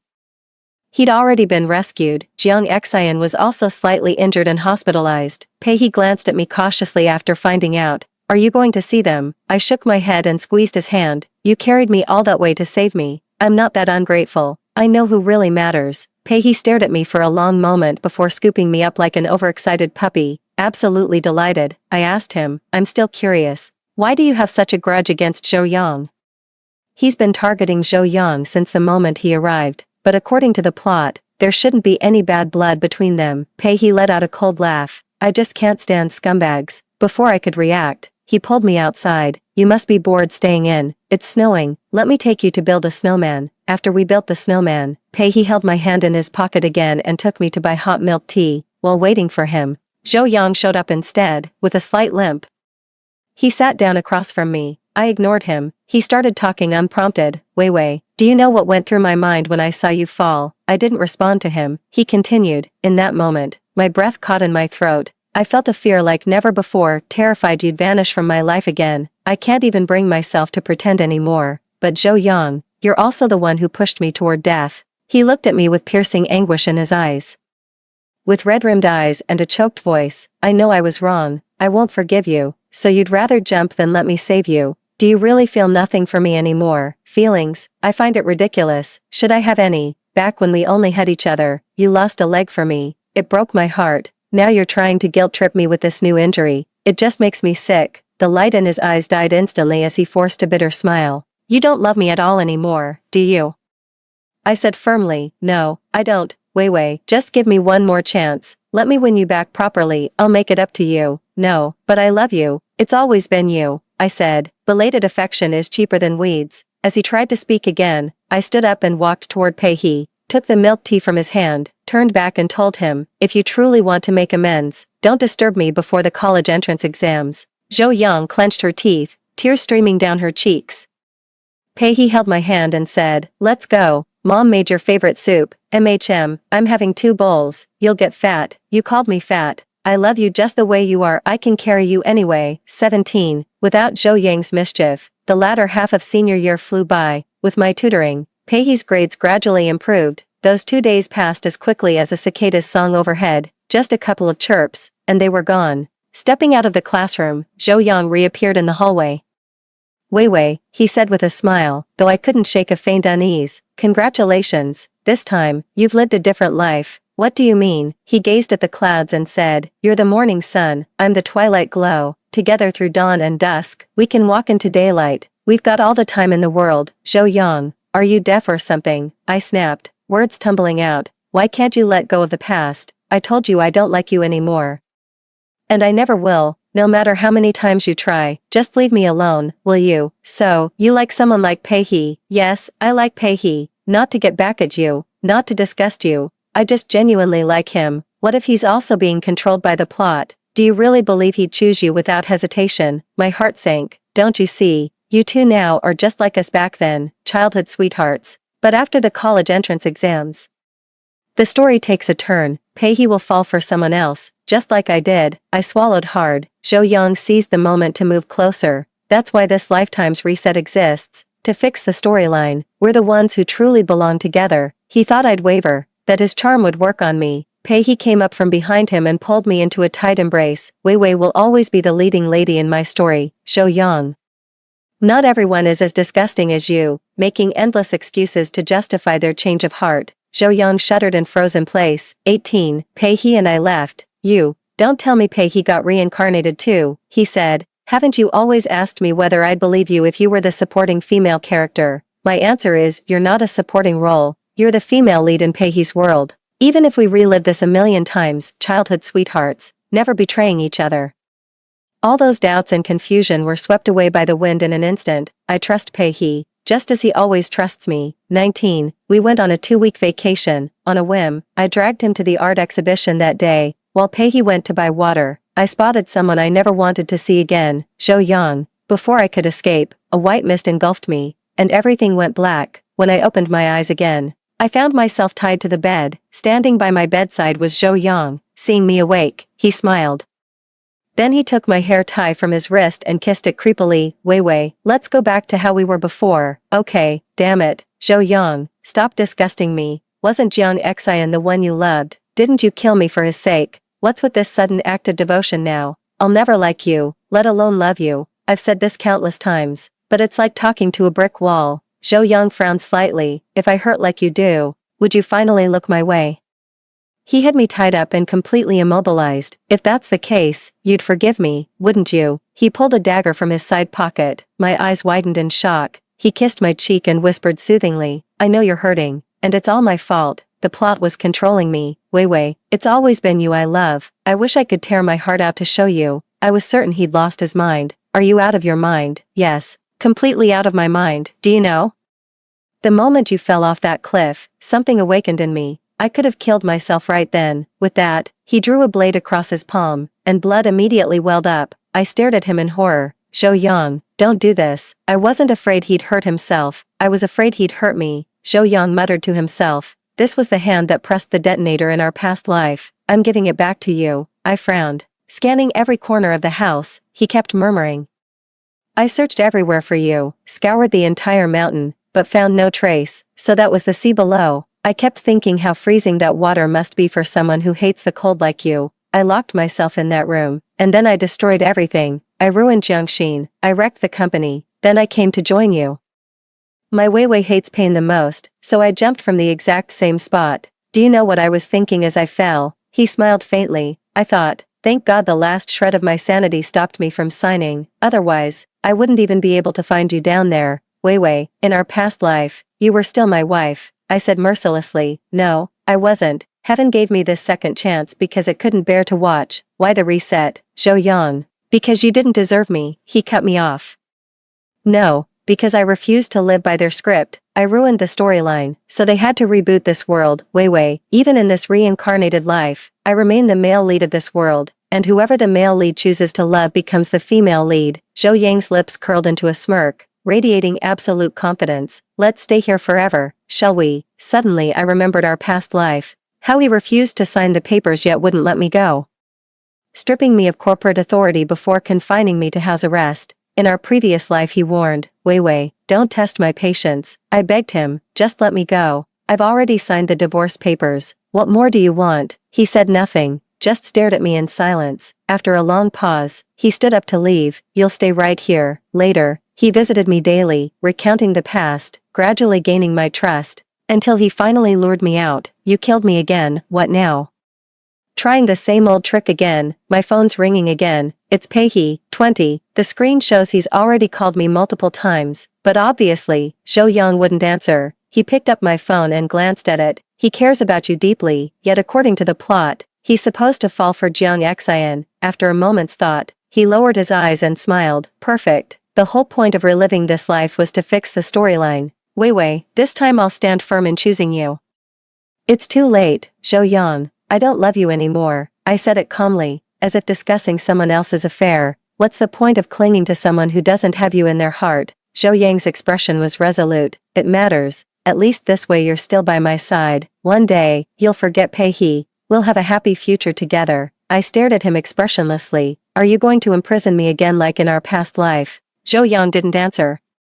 Simply drawing back the curtains, the blinding sunlight streamed in, making my eyes water. He turned to stare at me. No one will ever find us here. I built this secluded paradise just for us. So that's what he was up to during those 6 months of quiet. I'm in no hurry. Wei Wei, we have all the time in the world. Zhou Yang, what exactly do you want from me? I don't understand. I already followed his script in my past life. Yet he's still unsatisfied. I've completely fallen out of love with him in this lifetime, yet he's desperately proclaiming his love for me. Is he out of his mind? It's always been you that I wanted. As he leaned in to kiss me, I turned my face away. The kiss landed on the cheek. It lost its warmth all too soon. 21 days have passed, yet I remain bound hand and foot. All I heard was the sound of waves. The occasional roar of passing ships still echoed. When I refused to eat, Zhou Yang wasn't angry. Instead, he amusedly pried my mouth open to feed me. He patiently recounted our past together, or rather, to be precise, our past life. I've almost completely forgotten. When speaking from the heart, his eyes would glisten with emotion, apologizing to me while simultaneously hurting himself. 1 cut, 2 cuts, 3 cuts. My palms are already covered with scars. He's acting like a madman. Did it hurt this much when you stabbed your palm with that hairpin? I stayed silent, just staring out the window. It's all in the past. I don't want to dwell on it. I just want to move forward. Zhou Yang, don't get stuck in the past. Just like in my past life, stuck in the past. Watching Zhou Yang fall for Jiang Xian step by step and choose her, still refusing to let go, he asked me, I'm feeling what you feel. Are you any happier now? I think I am happy, this lifetime. It's Zhou Yang's turn to watch me fall for Pei He day by day and choose him instead. If he had to relive my past life, what could be more agonizing than watching the one you love fall for someone else with full awareness? If you want me to be happy, let me go. I can't. Wei Wei, let's stay like this forever. Okay, I'll love you always. No, Zhou Yang, stop your hypocritical act. You never loved me. You just hated being controlled, despised that period when others dictated your life. You arrogantly think taking this punishment upon yourself could atone for your sins. It's always about your feelings. You never truly chose me. Never trusted me. This act, just your pathetic inability to stomach being the betrayer. That's not true. Zhou Yang's eyes bulged with veins, his face contorted in agony, like a beast on the verge of frenzy. He bared his teeth. You promised we'd have many children, retreat to the mountains, live just for us two. Let me make it happen, please. Their body pressed down on me. The damp, clammy sensation made me nauseous. Their hands slipped beneath the hem of my clothes. My entire body trembled uncontrollably as I struggled with all my might, but they pinned my wrists down, whispering, we used to be so passionately entangled. Just as his lips were about to touch mine, I squeezed my eyes shut and screamed in desperation, Pei He, where the hell have you been all these days? At that very moment, the door burst open from outside. There stood Pei He, his eyes burning with murderous intent, like lightning. He dashed over, yanked Zhou Yang away and threw a punch. The two men, roughly equal in height and build, quickly grappled with each other. As they fought fiercely, I called out from the sidelines, Pei He, watch out. Out of nowhere, Zhou Yang exploded like a firecracker and lunged back from the ground. Pei He was at a disadvantage. I was frantic. Why wouldn't this idiot call the police? No wonder he only scored 300 points. What a moron. At the critical moment, Zhou Yang somehow produced a gun and pressed it against Pei He's temple. No. My eyes widened in terror like never before. Having stared death in the face once, I knew that desperate moment all too well. Despair, helplessness, the howling wind, the icy water. Pei He is innocent. He shouldn't have to pay this price for what happened between me and Zhou Yang. Zhou Yang, have you lost your mind? Wei Wei, I've been insane since the day you left my world, and now you're pitying this man. Do you have any idea how much that hurts me? Zhou Yang, you're the one who said we're even. I owe you nothing now. His face contorted as he glared at Pei He. A gunshot rang out. I shut my eyes in despair. Why can't I break free from Zhou Yang even in this second life? Why, still bound by the script's control, tears streamed uncontrollably from my eyes. In that moment, My heart felt utterly dead. Hey, open your eyes, see, I'm still here. Why the long face like you're mourning a dead husband? It was Baihi's voice. As I opened my eyes, that roguish face came vividly into view. How can you still crack jokes at a time like this? I wanted to hug him, but soon I saw Zhou Yang struggling to his feet, blood streaming from the gunshot wound in his arm. The officers at the entrance finally arrived. Yet Zhou Yang swiftly grabbed the gun with his other hand. The moment he raised it, I thought he'd aim at Pei He, but it was unexpected. He rushed to the window, eyes filled with despair. In the most dangerous moment, you thought of others, not me. I looked at him as the dawn painted the sky outside. The sun rose over the sea, casting shimmering rays. Zhou Yang stood against the light, his entire body shrouded in shadows. Wei Wei, is the ocean water cold? He gave me his final smile. Wei Wei, I promised I'd never make you cry again. I kept my word, then. The gunshot rang out. He plunged into the sea. 22. Life returned to normal. After that day, it was Jiang Xian who recovered Zhou Yang's body. She moved out of the Jiang residence. I promised to protect him with all my heart. As she was leaving, she said to me, "You know we're in a book, don't you?" I froze for a moment before nodding. So she'd become self-aware too. I'm sorry for stealing him from you in our past life. I couldn't help loving him. You probably thought this life would follow some script, didn't you? No, it's gone. The moment I woke up, I knew the world had reset. I naively believed that even in this reboot, Zhou Yang and I were destined, but I've lost my protagonist's halo, so he never even glanced my way. Tutoring me was just his excuse to get closer to you. It's like he's never once chosen me of his own will. Jiang Shui, sometimes I wonder, what's so special about you that he'd give his life for it? She wiped her tears. Haven't I been good to him? Why won't he even glance at me in this lifetime? I pressed my lips together. Just like why I refused to let go in my past life, that was the purest love of our youth, untainted by anything else, simply because I loved you. As we grow older, love comes with so many strings attached that it becomes hard to believe in. Zhou Yang and I weathered countless days and nights together, growing into adults through shared hardships. Perhaps this feeling truly is unforgettable, Jiang Xian finally said. I'll take good care of him. If there's another life, let's never meet again. After she left, He came out and held me in his arms. If it hurts, just let it out. I shook my head. I didn't feel like crying, just this hollow ache. Finally at peace, my feud with Zhou Yang has finally come to an end. Wrapping my arms around Pei He's waist, I looked up at him. If the plot ever forces you to fall for someone else, promise you'll tell me right away. He pinched my cheek. Do I look like someone who can be controlled? Jiang Shui, you're not thinking of using me and then dumping me, are you? Let me tell you, I won't let you off that easy. I was furious. What do you mean by using you? He grabbed my hand and pressed it against his abs. Come on, feel them again. Who was it that said they weren't hard enough last time? You pervert. Humph. You haven't seen how much worse I can be. Even as he said this, he gently kissed my forehead and whispered, Jiang Shui, you'll always be the destined heroine in Pei He's story. Even if the whole world betrays you, I'll stand by your side against them all. I pouted, though my eyes still sparkled with joy, and asked that age-old question everyone loves to ask, do you love me? This time, he answered me with a lingering kiss. It escalated until I could barely stand straight. I protested, Pei He, you're taking advantage of me.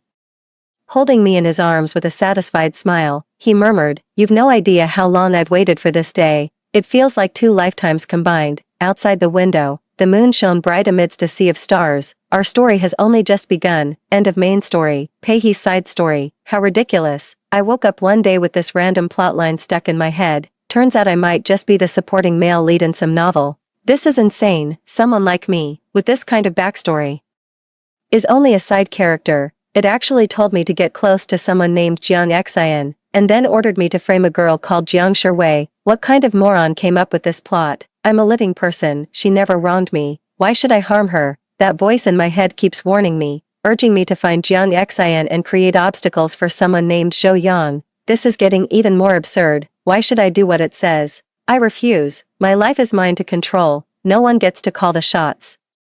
But ever since that day, I kept running into that girl named Jiang Shui. The voice claimed she was just a supporting character in this world, doomed to a tragic ending in the story. I'd even teach her a brutal lesson to avenge Jiang Xian. I wish I could teach this ridiculous plot a lesson. Jiang Shui didn't do anything wrong, did she? Before I knew it, I found myself watching her, the way she'd space out during class, laughing joyfully with classmates, the playful pout of a young girl wearing worries too heavy for her years. Time slips by as I watch her life unfold like some creep. How can someone be this stupid? Is she an idiot? Can't she see Zhou Yang has already changed his heart? She was crying her heart out. So damn annoying. I don't want to deal with this, yet my feet refuse to move. One thought burns fiercely in my mind. Don't let her cry. So I changed into the frog mascot costume. Goddamn genius move. Here I am, the illustrious young master of the Pei family, wearing this ridiculous outfit. As I knelt before her, her beautiful eyes welled up with tears, her long lashes glistening like frost. She said, I don't have cash. Are you selling balloons? I can scan the QR code to pay. How clueless. Can't you tell I'm just trying to cheer her up?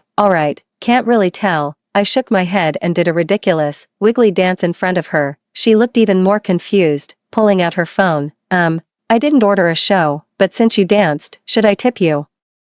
Unbelievable, you're giving me a tip. Do I look like a waiter to you? Fine, I'll be direct. This dummy just doesn't get what I'm trying to do. So, I hugged her. She's so soft and tiny. My heart was pounding so hard. For a moment I truly believed I was the happiest man alive. Wait, getting this excited over a simple hug. Damn, am I really that lovesick? She seemed to finally understand me. After a brief pause, tears welled up again as she whispered, Thank you. You want me to be happy, don't you? I am happy, liar. I could feel her warm tears trickling down my neck, ice cold. A sudden surge of needle-like pain pierced through my heart, an overwhelming urge to pull her into my very being. She said, You must be a merchant of joy.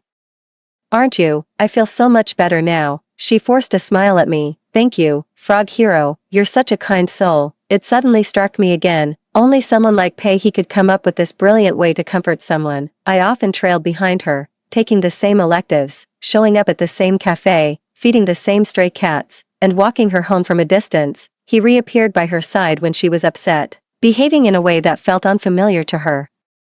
Just looking at her seemed to fill the void in my heart. A voice kept warning me, Alert, alert, plot deviation detected. Pei he, if you don't fall for Jiang Xian soon, you'll face consequences. Ha, as if I'd be scared. Bring it on then. I defiantly yelled at the voice. I don't know what you are, but you can't control my life. Who I love is my choice, my freedom. Why should I obey your arrangements? This voice punished me severely, often leaving me in excruciating pain. But I was determined to get close to Jiang Shui, because it's her that I love, even if she doesn't know I exist. But so what? Love takes many forms, letting go is one of them. When my buddy found out what I'd been doing, he gasped, Holy shit, a certified love-struck fool was right under my nose this whole time. I punched his arm. Damn it, I'm not some lovesick puppy, but, sniffles, I think I want more than this. I want Jiang Shui to be mine. That day I finally mustered the courage to text her, asking her out and confessing my feelings, saying I'd wait for her. But it was too late. She never replied. Then news broke that the Jiang heiress had crashed her car while street racing in the mountains. Her body still hadn't been recovered from the cliff fall. The rose slipped from my hand without me noticing. I stared blankly at the news. I tried to make a sound, but nothing came out. A buzzing filled my head, and when I wiped my face, I realized tears were streaming down. Are supporting male and female characters forever doomed to tragic endings? No, I refused to believe that. I rushed to that cliff, threatening with my life, confronting that voice, demanding it return my loved one, until all sound faded into silence, until the first light of dawn tinged the sky. A voice echoed, If given another chance, could you rewrite the ending? I asked, What ending? The ending where Jiang Shui stays with you. No. That's not the ending I want. Then what do you want? I said, I want her to be happy. I want her to break free from the script's control and have the right to choose her own path. Even if she doesn't end up with me in the end, what's the point? I smiled. That is the point. I can't believe I actually got a second chance at life. This time, I met her before Zhou Yang could. I gave her all the protection within my power, and this time, beyond the script's expectations. Jiang Shui and I fell in love. She chose me of her own accord. I thought, Pei he, you lucky bastard must have moved heaven itself. That day she asked me, if I were just a supporting character in this world, would you still believe in me? I do. The girl I grew up with. If I can't trust her, who can I trust? She said, if the plot ever forces you to fall for someone else, promise you'll tell me right away. I held her tighter. Little did she know, I'd already fought against fate in my past life. I never believe in scripts. I only trust my own heart. Besides, she's no supporting character. So I kissed her forehead and whispered tenderly, you'll always be the destined heroine in my story, Pei he, even if the whole world betrays you. I'll stand by your side against the world. Her eyes brimmed with love as she still asked, do you love me? How could I express my love for her? Then it struck me, a kiss might be the shortcut. Far better than rambling words. So let heaven and earth be our matchmakers, with the stars and moon as witnesses. Let one kiss stand in for eternity. I, Pei He, will love Jiang Shiwei forever. Zhou Yang's side story. When Wei Wei fell off the cliff, I suddenly awakened. Bizarre plot lines flooded into my mind out of nowhere. It seems I'm the male lead in some novel, but Jiang Xian is my destined soulmate. Memories with Jiang Shiwei keep flashing through my mind. Her vulnerability, her coquettishness, her pitiful state, her anger. Her love for me, her disappointment, her emotions shift with my attitude, vibrant and beautiful. Before college, those lean years when we only had each other were tough yet sweet. Believing the darkest hour is just before dawn, she said to me then, Zhou Yang, let's pinky promise, we'll stay together forever. I kissed her forehead, silently grateful that such a wonderful girl was my blessing. When I broke my leg, she collapsed onto me sobbing, Zhou Yang, why are you so reckless? All I want is for you to be safe. Please don't hurt yourself because of me. I just laughed. How could this possibly count as self-harm? I want to give Wei Wei all the finest things this world has to offer. If others have it, my girl deserves it too, she said. Zhou Yang, I'm scared. I'm truly terrified of losing you. Her big eyes brimmed with tears, reflecting nothing but my image. I wiped her tears and gently pinched her cheek. Wei Wei, I'm not in pain. She clung to me tightly. Voice choked with sobs. We'll make it, Zhou Yang. I'll apply for financial aid for college, get a part-time job, study hard. I just beg you, be kinder to yourself. You've given me enough love. I need you to be okay too. At that moment I thought, how could this love ever be enough? My girl deserves nothing but the finest things this world can offer. So I measured her finger and made a promise. It won't be long before I put the biggest diamond ring right here on your finger. She laughed through her tears, nodding. He kissed my lips. Zhou Yang, as long as it's you, I'd say yes to any ring. Eventually, we did become wealthy. Turned out she was the true heiress of the Jiang family. Just when she thought we could finally be happy together, something unexpected happened. I think I'm falling for Jiang Xian. It feels strange, like two people are tearing me apart from within. One voice says, no. You're in love with Jiang Shiwei. One voice insists, no. Your destiny lies in the river's heart. My heart is beyond my control now. My scales tip toward the river's embrace. My mind is on the verge of explosion. It felt like countless threads were constricting me, leaving me gasping for air. Like a walking corpse, I mechanically went to Jiangxin to beg for the pills that could calm me down. Wei Wei and I began fighting, wounding each other with the cruelest words. Then one day, she stopped arguing with me altogether. I watched her stab her own palm viciously with a hairpin. Her hand was drenched in blood. How long had she been doing this? I had no idea, she said. Zhou Yang, we're being controlled by the plot. I need to calm down. At first I thought it was absurd, but then I remembered that irresistible urge to approach Jiang Xian whenever I saw her. Zhou Yang, I can't fight with you. I'm afraid we'll drift further apart. Her hair was disheveled, her face pallid, her lips devoid of color. It suddenly hit me that we hadn't spent time together in ages. Zhou Yang, do you trust me? I was such an asshole. I told her she was being delusional. Then, I walked toward the river's center. The sight of her sent a sharp pang through my heart. I feel like I'm forgetting things. Eventually, I began losing memories of those days Jiang Shiwei and I shared through thick and thin, clinging to each other for survival, until Jiang Xian suddenly vanished. I realized my calming pill was gone. My head was splitting with pain, so I went to find Jiang Shiwei. She just gave me a bitter smile. Zhou Yang, it wasn't me. So you really don't trust me anymore, do you? I said yes, and begged her to give Jiang Xian back to me. Otherwise my heart would explode. I'm completely losing control. She spoke slowly, pleading in her voice. Can you give me back the Zhou Yang I used to know? What is it? Sniffling, she said to me as if making a final decision. Zhou Yang, I'm letting you go. Sometimes I wonder, just how desperate must she have been to say those words to me that day? Her smile held no warmth as she said in an eerily calm voice, thank you for standing by me during those dark days. I'm letting go now. She produced the divorce papers and met my gaze. Had it not been for the script, would you have ever fallen for me?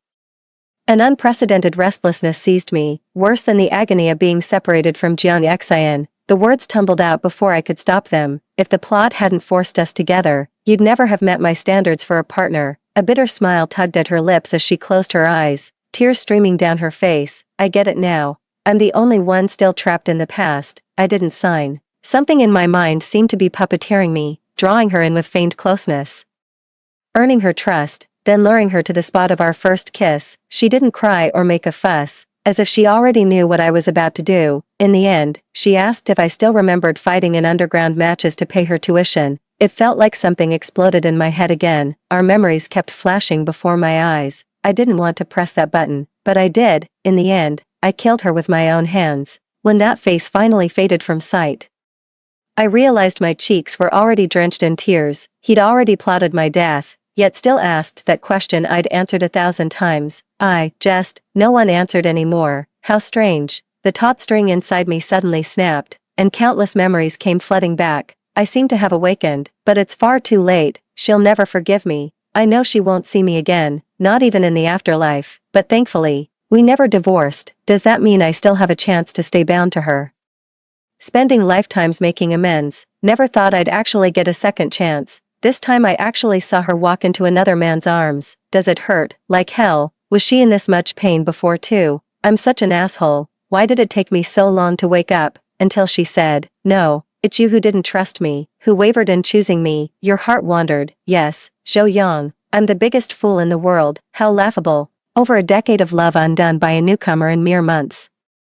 Her resentment toward me is justified. I wanted to make things right, but ended up hurting her the most. Now she won't even look my way. The moment I picked up the gun, a shrill voice screamed inside my head. Warning, warning, male protagonist exhibits suicidal tendencies. Initiate code red protocol. Those invisible hands clamped down on mine again with crushing force. With every ounce of strength, I finally pulled the trigger. Beep beep beep. Protagonist's suicide triggers world collapse. Yet the world didn't end, for I traded my very soul to grant her eternal peace and happiness, so she'd remember neither the me from past lives, nor the me from this existence. All she remembered was being loved. Before my soul faded, I took one last look at her. I said, Wei, I promised I'd never make you cry again, and I kept that promise. The end. Story 2. At the age of 7, my brother was busy chasing after the poor student, which led to me being abducted. By the time I finally made it back home, the poor student had already become the fake heiress. She was dressed in an expensive princess dress, pinching her nose and looking at me with disdain. She smells so bad. Could she have some contagious disease? Just like that, the way my parents looked at me changed, and my brother's face was full of disgust. Why did you come back to disturb our lives? That's when I found out the fake heiress was also my sister-in-law. In the end, I was tortured to death by the fake heiress, while my parents and brother turned a blind eye. When I opened my eyes again, I had returned to the year I was 5 years old. That year, my parents' competitors targeted my brother, planning to kidnap him to force my parents into submission. This time, I chose to turn a blind eye. Useless brother and biased parents, go to hell together. 1. Little girl, go tell your parents to give up on this project, or your brother will never come back. A middle-aged man wearing a baseball cap and a mask snarled at me. He was tightly gripping my brother in his hand. At that time, my brother was still just a kid, not tall, not big, and not malicious. The look in his eyes held no ferocity, only fear and pleading. The jeans embroidered with Ultraman were soaked in the middle. Big brother had wet his pants. I feigned a look of terror, nodding vigorously like a chicken pecking at rice. The kidnapper seemed pleased, carrying brother away in a black Honda without even bothering to conceal the license plate. What kind of kidnapper does that? It smells so good. What kind of food is this? I sniffed the air and followed the sweet aroma right to the convenience store entrance, where the colorful cotton candy looked absolutely delicious. By the time I carried the cotton candy home, my parents had already returned. Seeing me alone, they asked in confusion, "Where's your brother?" Taking small licks of the cotton candy, I said in a childish voice, "Dunno, cotton candy yummy, mommy daddy want some." The parents searched the house for a while, then combed through the neighborhood several times, but found no trace of their brother. They grew increasingly anxious and began calling the police. However, during that era without surveillance cameras, tracking down human traffickers was extremely difficult. The police officer questioned doubtfully, "Logically speaking, this shouldn't happen. Your neighborhood has excellent security. Why would human traffickers come here?" I've also asked the guards, and no suspicious individuals were seen entering or exiting. Mom collapsed on the floor wailing, while Dad pulled at his own hair in utter despair. I sat on the flower bed, swinging my little legs, watching them unblinkingly with wide eyes. They look so heartbroken and miserable now, so why were they completely unfazed when they watched me die before their eyes in our past life? Brother's life matters, but mine doesn't. In that case, let's all perish together. 2. That very day, missing person posters of my brother covered every street and alley, even appearing on TV with a 30,000 yuan reward. In those days, 30,000 yuan was a substantial amount of money. I had initially wondered if the kidnappers might come forward voluntarily. But once the missing person notices went up, I knew my brother wouldn't return. There was absolutely no chance of a private settlement anymore. Countless cases, big and small, occur every day, so my brother's case was temporarily set aside. In my past life, because I remembered the license plate number, the police easily found my brother, and his way of repaying me was letting me get kidnapped when I was 7. After all, we're siblings by blood, the same flesh and blood runs through our veins. It's only fair to return the favor, isn't it? Gradually revealing my intelligence and talents, I occasionally proposed profitable projects, helping them slowly emerge from the pain of losing their child. Dad happily ruffled my hair. Ningning is truly our lucky star, making Mom and Dad earn so much money. I giggled sweetly. I saw on TV how big the houses rich people live in are, with swimming pools in front. So impressive. Mom, Dad, let's also move to a bigger house. The neighbors would be wealthy too, and maybe we could network to earn even more money. I've heard people say that social circles are the most important thing. My parents were moved by my words and exchanged glances. Nowadays, our family earns enough to buy a villa, but they still hold on to thoughts of my brother. What if he comes back one day? So I need to sever their hopes and completely erase any trace of my brother from their lives. Dad nodded decisively and said, "All right.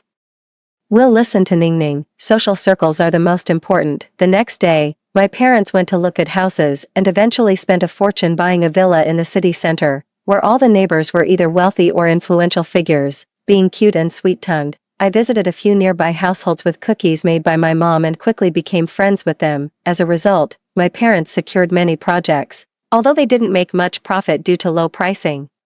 They managed to build valuable connections. Seizing the opportunity, I suggested, "Mom and Dad, since you're both busy with work and I'm often lonely at home, how about adopting an older brother to keep me company?" Why do I need an older brother? Of course, it's to completely replace my brother's position in our parents' hearts, preventing them from giving him all the credit when he returns due to their favoritism towards sons over daughters.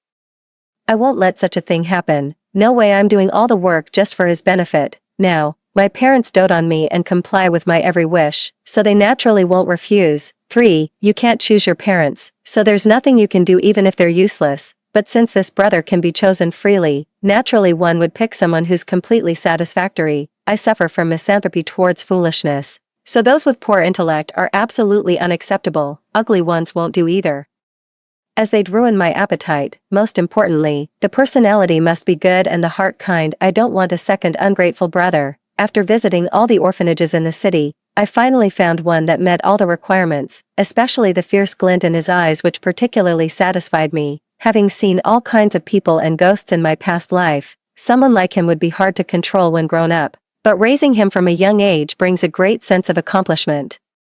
My brother is lost. Can you be my brother? I took out a white rabbit creamy candy from my pocket and placed it in his slender hand, saying in a soft, sweet voice, "I have lots of toys and snacks, and I can share half with you. Would you like to come home with me?" No little boy could resist such an adorable kid like me, and he was no exception. He carefully took the candy from my hand without touching me, as if afraid of dirtying my fingers. But I actively grabbed his hand and proudly showed him off to my parents. "Mom and Dad, I like this big brother." His parents were also very satisfied with his appearance. After asking a few more questions and finding him well-behaved and polite, they agreed. I gave him a new name, Lu Xingchen, because his eyes are as beautiful as stars. He lives in the room across from mine, with the same layout as my room. Originally, my parents had intended it for my older brother, but now he's living there. During meals, he also sat in the lower seat beside his father, the same place where his elder brother used to sit. Gradually, he truly took over his brother's position, and their parents instinctively included him in everything they did, even referring to him as our son in private conversations. At first, my elder brother was somewhat timid, but under my guidance, he became more outgoing and confident. However, perhaps it was because the first impression he had of me was that cute and vulnerable appearance, which left too deep a mark on him. This led to him genuinely protecting me like a little sister. Every night he would tell me fairy tales to lull me to sleep. He would pick the food I didn't like and eat it from his own plate. He even wished he could take the pain from me when I accidentally bumped into the table. 4. In the blink of an eye, high school began, and Lu Xingchen, wrapped in love, began to shine brightly, causing a stir the moment she stepped into the school. Although he was older than me, we were in the same class. This was both our parents' wish and his own, so he could better protect me. At the same time, an old acquaintance, Gu Jiejia, reappeared, the very culprit who had tortured me to death in my past life, the fake heiress. She appeared delicate and fragile, with every smile and frown exuding an air of pitiable charm. Especially her watery eyes that made it hard not to feel compassion for her. Xingchen, look in the 3 o'clock direction. Is that girl pretty? Lu Xingchen followed my gaze and saw Gu Jiejia wearing a white dress with long, straight black hair. He didn't understand my meaning and said seriously, I don't know, maybe she's the type boys like. She's not just the type boys like, she's the type my brother is utterly infatuated with. The kind he'd watch his own sister suffer in agony for, leaving her neither able to live nor die. I licked my lips and asked, do you like this type? A flicker of disgust flashed in his eyes, yet his expression remained composed. I don't like it, I scoffed. Then what kind do you like? He looked down at me, raised an eyebrow, and said, I like the spoiled, willful, domineering, and unreasonable ones. Me, Gu Jiejia and I were classmates. She wasn't admitted through regular exams, but as a special enrollment student, specifically, a financially disadvantaged student. Every year, elite schools admit a few financially disadvantaged students to showcase their tradition of not discriminating based on family background. In reality, these students often end up being bullied here, since most attendees are either heirs or children of the wealthy. In my past life, because my older brother protected her, she was able to swagger around here without fear, but this time Big Brother isn't here. Let's see how she acts up. The first class was self-introductions. Everyone took turns going on stage confidently without stage fright, having experienced big occasions before. Naturally they weren't afraid. When it was Gu Jiejia's turn, her little face flushed red as she hesitated shyly, too embarrassed to go on stage. I am too shy. The teacher smiled and said, it's all right.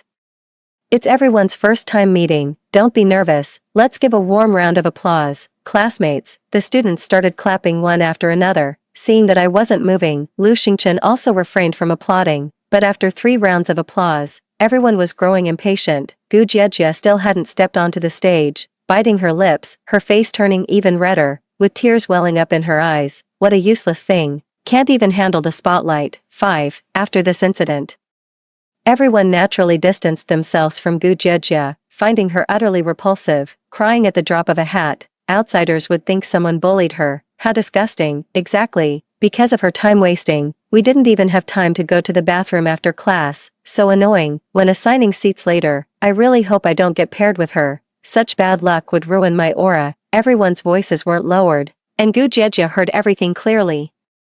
So she ran to the teacher's office to report it. Such behavior might be tolerable in an ordinary school, but in a prestigious academy, it's practically asking for trouble. Classmate Gu Jiejia has special circumstances, so everyone should be more accommodating towards her. Is there any classmate willing to sit with Gu Jiejia? She's quite timid, and with someone looking after her, she'll quickly adapt to the school environment.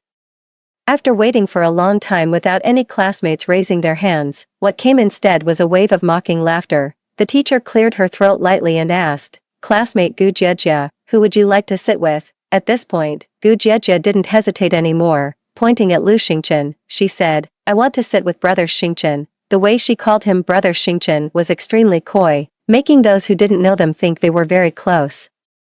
The boys erupted in teasing sounds, while the girls all looked utterly disdainful. The teacher nodded. All right then, student Lu Xingchen, you'll sit with Gu Jiejia from now on. Take good care of her. Lu Xingchen refused directly. Sorry teacher, I'm allergic to tears. The classroom fell silent for a few seconds before erupting in laughter. I also curled my lips slightly. His words could be quite sharp-tongued. The teacher frowned slightly, knowing it was an excuse.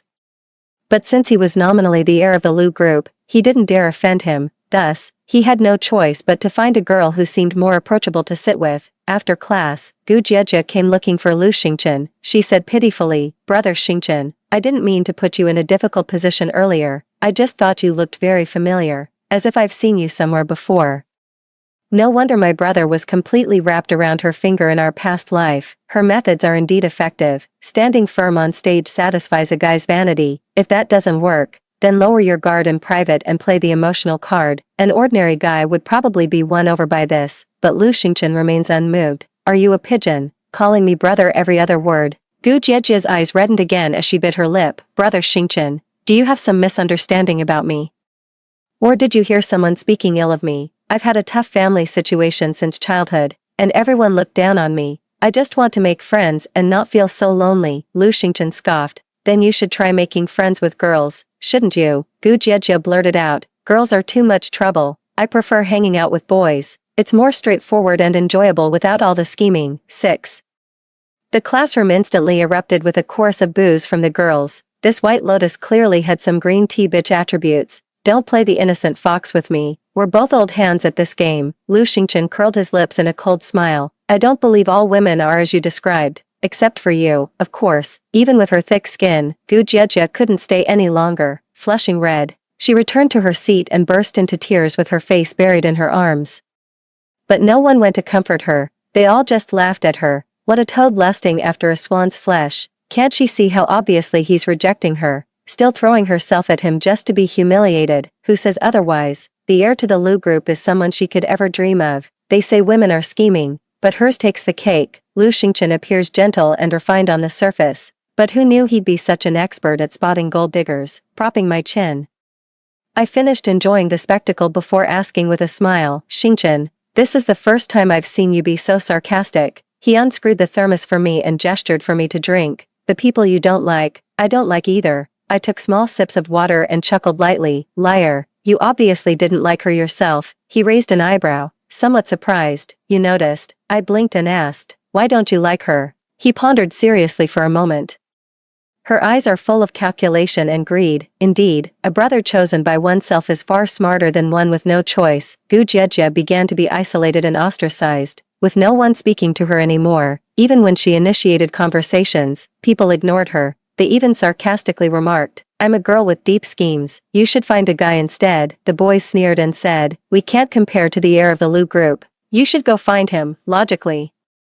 After reaching this point, one would usually stop making a fuss, attend classes obediently, and eventually be forgiven by everyone after some time, but her thought process was unusual. During the basketball game, she took the initiative to bring water to Lu Xingchen. Brother Xingchen, you play basketball so well. The whole school was watching, and boys from other classes were laughing and egging her on from the sidelines. It seemed like she was trying to emotionally manipulate Lu Xingchen, or perhaps gain sympathy from everyone, since many students from other classes didn't know the full story. Lu Xingchen sneered, no matter how well I play, it's not for you to see. Take fewer glances. After taking a few steps, he turned back and added, I don't know how many good brothers you have, but I'm certainly not one of them. Please stop calling me that. Thank you. With that, he walked straight toward me, noticing me lazily watching the commotion from the side.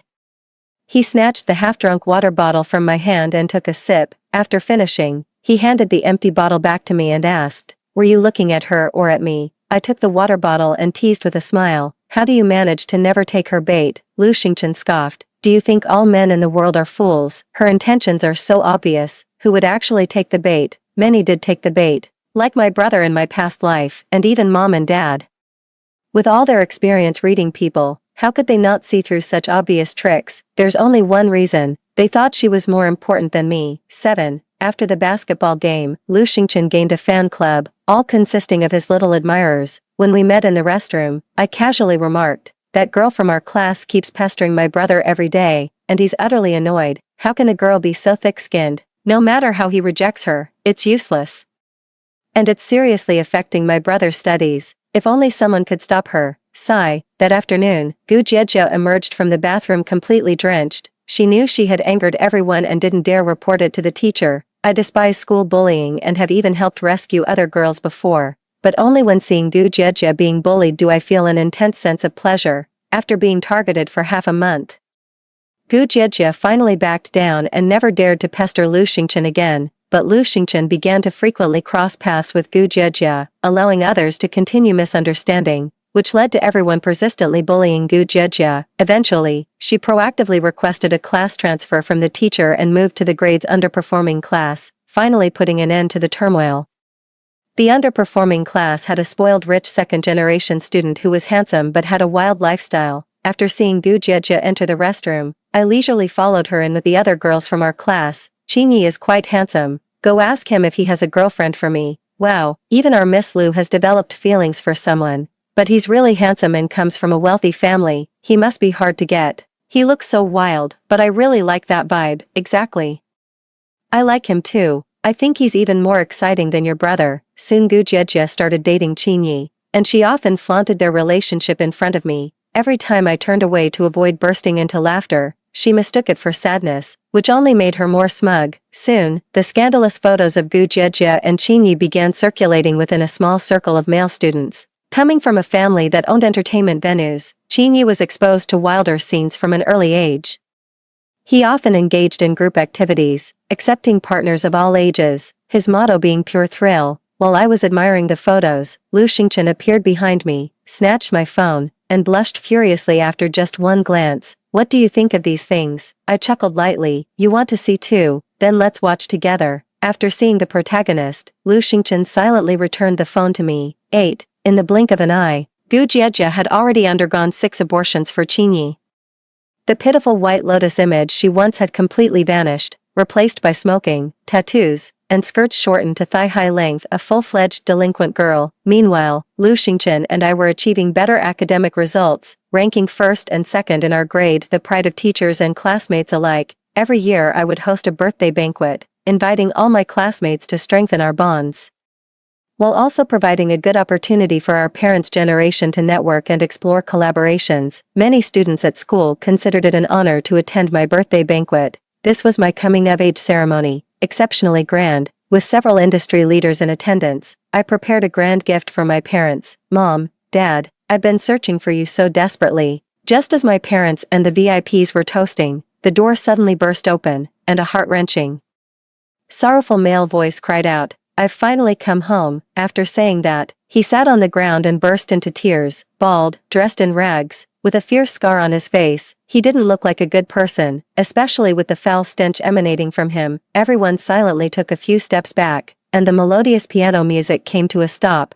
Mom asked in confusion, "Who are you?" The older brother immediately looked up excitedly, with tears and snot running down his face, looking both pitiful and disgusting. "Mom, Dad, I'm Lu Qingjing, your son, don't you remember me?" As he spoke, he tried to hug Mom, who instinctively took a few steps back because of the terrible smell. Quickly covering her nose, I said with disgust, "Why do you smell so bad? Do you have some kind of contagious disease?" I threw back every word Gu Jiejie had said to him, without missing a single one. My brother's eyes turned bloodshot when he saw me, stepping forward to hit me. "Lu Yining, if it weren't for you, I wouldn't have ended up like this." Lu Xingchen immediately shielded me, his expression icy as he said, "Don't bully my sister." I peeked out and said innocently, "Brother, stay away from him, he looks like an ex-convict. Did he just get out of prison?" Everyone silently took a few steps back. The older brother completely lost his temper, started overturning tables, and roared in anger, "How long have I been gone? You've already found someone to replace me. You're too much. I hate you." The security guards arrived in time and restrained the older brother, but this banquet was also forcibly interrupted. When they left, everyone had different expressions on their faces. What happened tonight would spread throughout the circle by tomorrow morning. The business deal that Mom, Dad, and the big shot were discussing also came to nothing in the end. Dad was so angry that he started throwing a tantrum as soon as they left. Couldn't he have come back at any other time? He had to show up now and completely humiliate us. Mom rubbed her temples, seemingly suffering from a headache caused by the earlier commotion. This child really came back at the wrong time. 9. The older brother, who had just finished showering and came downstairs, turned red with anger upon hearing this. "I'm your own flesh and blood. You don't care at all about how I made it back, how I've been all these years. I dreamed of our family reunion every night. How could you treat me like this?" A 6-foot-tall man sat on the floor wailing. Just how much grievance must he have endured? Unfortunately, because he had just embarrassed his parents so much, they not only didn't feel sorry for him, but also thought he was disgraceful and shameful. Dad waved his hand. "Enough. What kind of man cries at the drop of a hat? Since you're home, just stay put and don't go out making trouble." The older brother wiped his tears and snot with his sleeve, still sniffling, as he pointed at Lu Xingchen viciously. "Kick him out. Now that I'm back, keeping this replacement here just makes me sick." Before I could even speak, my parents said in unison, "No." My brother was so angry that his hands clenched tightly into fists, veins bulging on his forehead. "Mom, Dad, I'm your real son," my mother soothed. "We know. But Xingchen has gotten along very well with us all these years. And everyone likes him, Dad also added, you should learn more from him. Hearing this, the older brother completely lost his temper and swung a fist intending to hit Lu Xingchen, who lightly sidestepped and perfectly dodged it. Extending his foot, he tripped the brother, but with the sofa blocking the view, their parents didn't clearly see this small move and only thought the brother had lost his balance. The brother fell so hard that his nose started bleeding. But instead of receiving any comfort, he was met with scolding. Dad cursed, you disgraceful thing, if you keep making trouble I'll throw you out. The older brother trembled with rage, but didn't dare to make a scene, because he realized this was no longer the home he remembered, and his parents no longer loved him. When resting at night, the older brother stared at Lu Xingchen's spacious room with venom in his eyes and said, from now on, I'll sleep here, you go sleep in the guest room. With our parents absent, I dropped the act and sneered, brother, it seems you still haven't figured out your place in this family. During the time you were kidnapped, brother Xingchen has long since taken your place, not just in our parents' affection, but also your inheritance rights. Brother Xingchen is handsome and outstanding. Not only does he excel academically, but he's also incredibly popular. The young ladies and gentlemen in our social circle all seek him out willingly. Do you really think your bloodline alone can compare to the benefits he's brought to the company? You'd better show some respect to brother Xingchen from now on, otherwise, once our parents grow old, you'll be thrown out and forced to return to that life of wandering and begging. Lu Xingchen stood quietly behind me, silent yet exuding an overwhelming aura of intimidation. Big brother was furious, erupting into helpless rage. He nearly threw something but restrained himself. Terrified that Dad might hear and actually kick him out, grinding his molars to dust, fine, just you two wait and see. 10. After escorting me back to my room, Lu Xingchen asked, do you really despise your brother? I nodded, yes, I want to kill him. Lu Xingchen looked at me with a complicated expression, but didn't try to console me. I licked my lips, Xingchen, don't you think Gu Jiejie and my brother are a match made in heaven? After some thought, Lu Xingchen nodded, a perfect match. I curled my lips, as expected of the brother I chose. He never questions any of my decisions. The weather turned cold, and the days of the Qin group's desperate struggle finally came to an end, with bankruptcy declared. Naturally, there was no more money to play around with Gu Jiejie. When Qin Yi was around, Gu Jiejie was particularly arrogant, bullying many classmates. Now that she's lost her protector, everyone has started bullying her again. I arranged for people to corner her in an alley and beat her up. Then I played the hero and came to her rescue. Then it was only natural to invite her over to my place. Gu Jiejie, desperately needing a lifeline at this moment, naturally wouldn't refuse me, even going out of her way to flatter me in her words. I smiled gently, let bygones be bygones, let's be good friends from now on. Gu Jiejie nodded eagerly, afraid I might change my mind. I brought her a short skirt and told her to go take a shower in my brother's room. Since my brother had just moved in, his room was still empty and no different from a guest room. Coincidentally, my brother, who had gotten tired from playing games in the garden, had just returned to his room. 5 minutes passed, and it was still quiet inside. I spread my hands. Xingchen, you lost. Lu Xingchen placed this month's allowance in my hand. You understand human nature better than I do. I smiled faintly. When it comes to human nature, you understand it better. But when it comes to the temperament of beasts, I understand it better than you. 11. That evening, Gu Jiejie stayed for dinner, reverting to her original White Lotus persona, docile and gentle. To top it off, I helped gild her image. Although Jiejie doesn't come from a privileged background, she studies exceptionally hard and refuses to yield to fate. She has a wonderful personality, and we all love spending time with her. Many guys are pursuing her too, but she has high standards and usually doesn't fancy ordinary guys. At this moment, Lu Xingchen also proactively picked up a spare rib for her. He said gently, you can't eat spicy food, this one isn't spicy. Gu Jiejie was flattered, her brother's eyes filled with determination, while I pursed my lips and struggled to suppress the smile at the corners of my mouth. Soon, her brother started dating Gu Jiejie. Initially, their parents had some reservations, feeling that Gu Jiejie's family background was too humble to match their son, but her brother insisted, believing that true love was what mattered most. As he said this, he provocatively glanced at Lu Xingchen, who lowered his head with a sorrowful expression. Thus, the elder brother became even more resolute, unwavering until death. In the end, Mom and Dad finally nodded in agreement. Gu Jiejie, who had undergone 6 abortions, had a highly fertile constitution and soon became pregnant again. Dad was especially delighted. Great, truly my son. the Liu family lineage will continue. If it's a boy, I'll reward Gu Jiejie with 1 million yuan. Gu Jiejie's eyes instantly lit up. Thank you, uncle. Mother looked tenderly at her belly, her eyes also filled with joy. I seized the opportunity to say, since Jiejie is also pregnant, how about holding a grand wedding?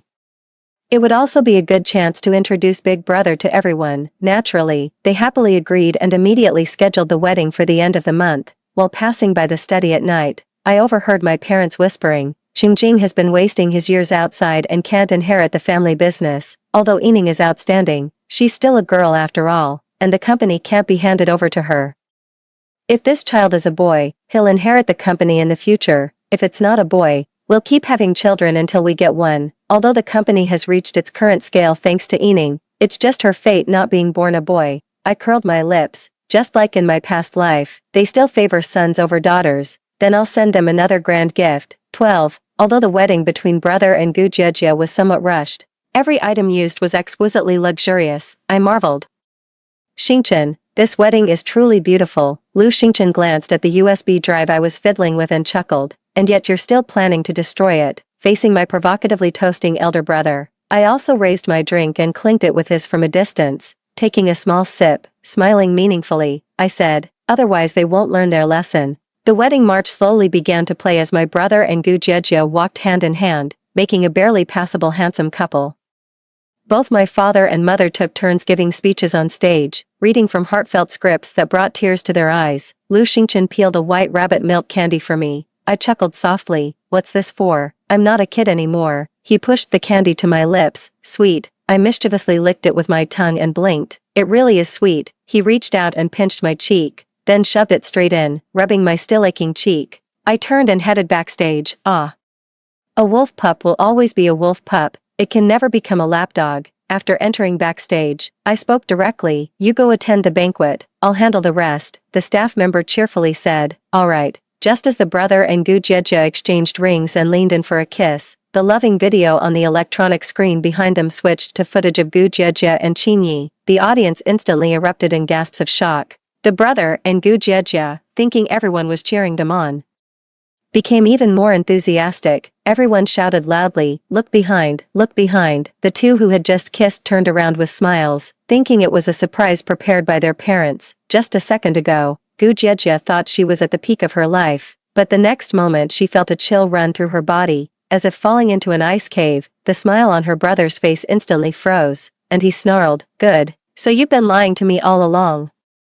Gu Jiejie's face turned deathly pale as she trembled and said, let me explain. Her brother punched Gu Jiejie hard in the face, then kicked her stomach. Tell me now, whose bastard is in your belly? Gu Jiejie's snow-white dress was instantly stained red with blood. Writhing in pain, she couldn't even make a sound, but her brother, blinded by rage, continued beating and kicking her mercilessly. Someone in the audience wanted to go up and break up the fight, but the brother was acting like a madman at that moment. When our parents came out of the restroom and saw this scene, they hurried onto the stage to intervene, but were instead pushed away by the brother. Mom hit her head against a pillar, blood gushed out immediately, and she fainted from shock. Dad was also punched by the brother, knocking out his front teeth. Even 4 security guards couldn't restrain the frenzied brother. It wasn't until the police arrived that he was finally subdued. The brother was taken to the police station, while Mom, Dad, and Gu Jiejie went to the hospital. 13. Gu Jiejie's child miscarried, her spine was fractured, 8 ribs were broken, and she was in resuscitation for 7 hours. Although she survived, she will need to lie in bed for the rest of her life. For easier bowel movements, she cannot wear pants, living without any dignity. The mother had a mild concussion, but it's not a serious issue. The father had 2 porcelain fused to metal dental crowns implanted. I sat on the flower bed, swinging my legs, staring at them with wide, unblinking eyes. Now, I thought my parents would hire the best lawyer to reduce my brother's prison sentence by a couple of years, but they acted as if they never had this son. Oh, so they only feel the pain when they're the ones getting hurt. After the college entrance exams, I became the top science student, while Liu Xingchen scored 1 point less than me. I grinned widely, flashing my white teeth, and surprisingly he didn't seem annoyed at all. How embarrassingly my parents behaved at my brother's wedding last time is exactly how joyfully they're smiling at my college celebration now. They've finally realized I'm their only true pride. After graduation, I inherited my parents' company. Initially, I planned to scrap it and sell it as waste, destroying their life's work. But there was just too much money involved. I couldn't bring myself to do it.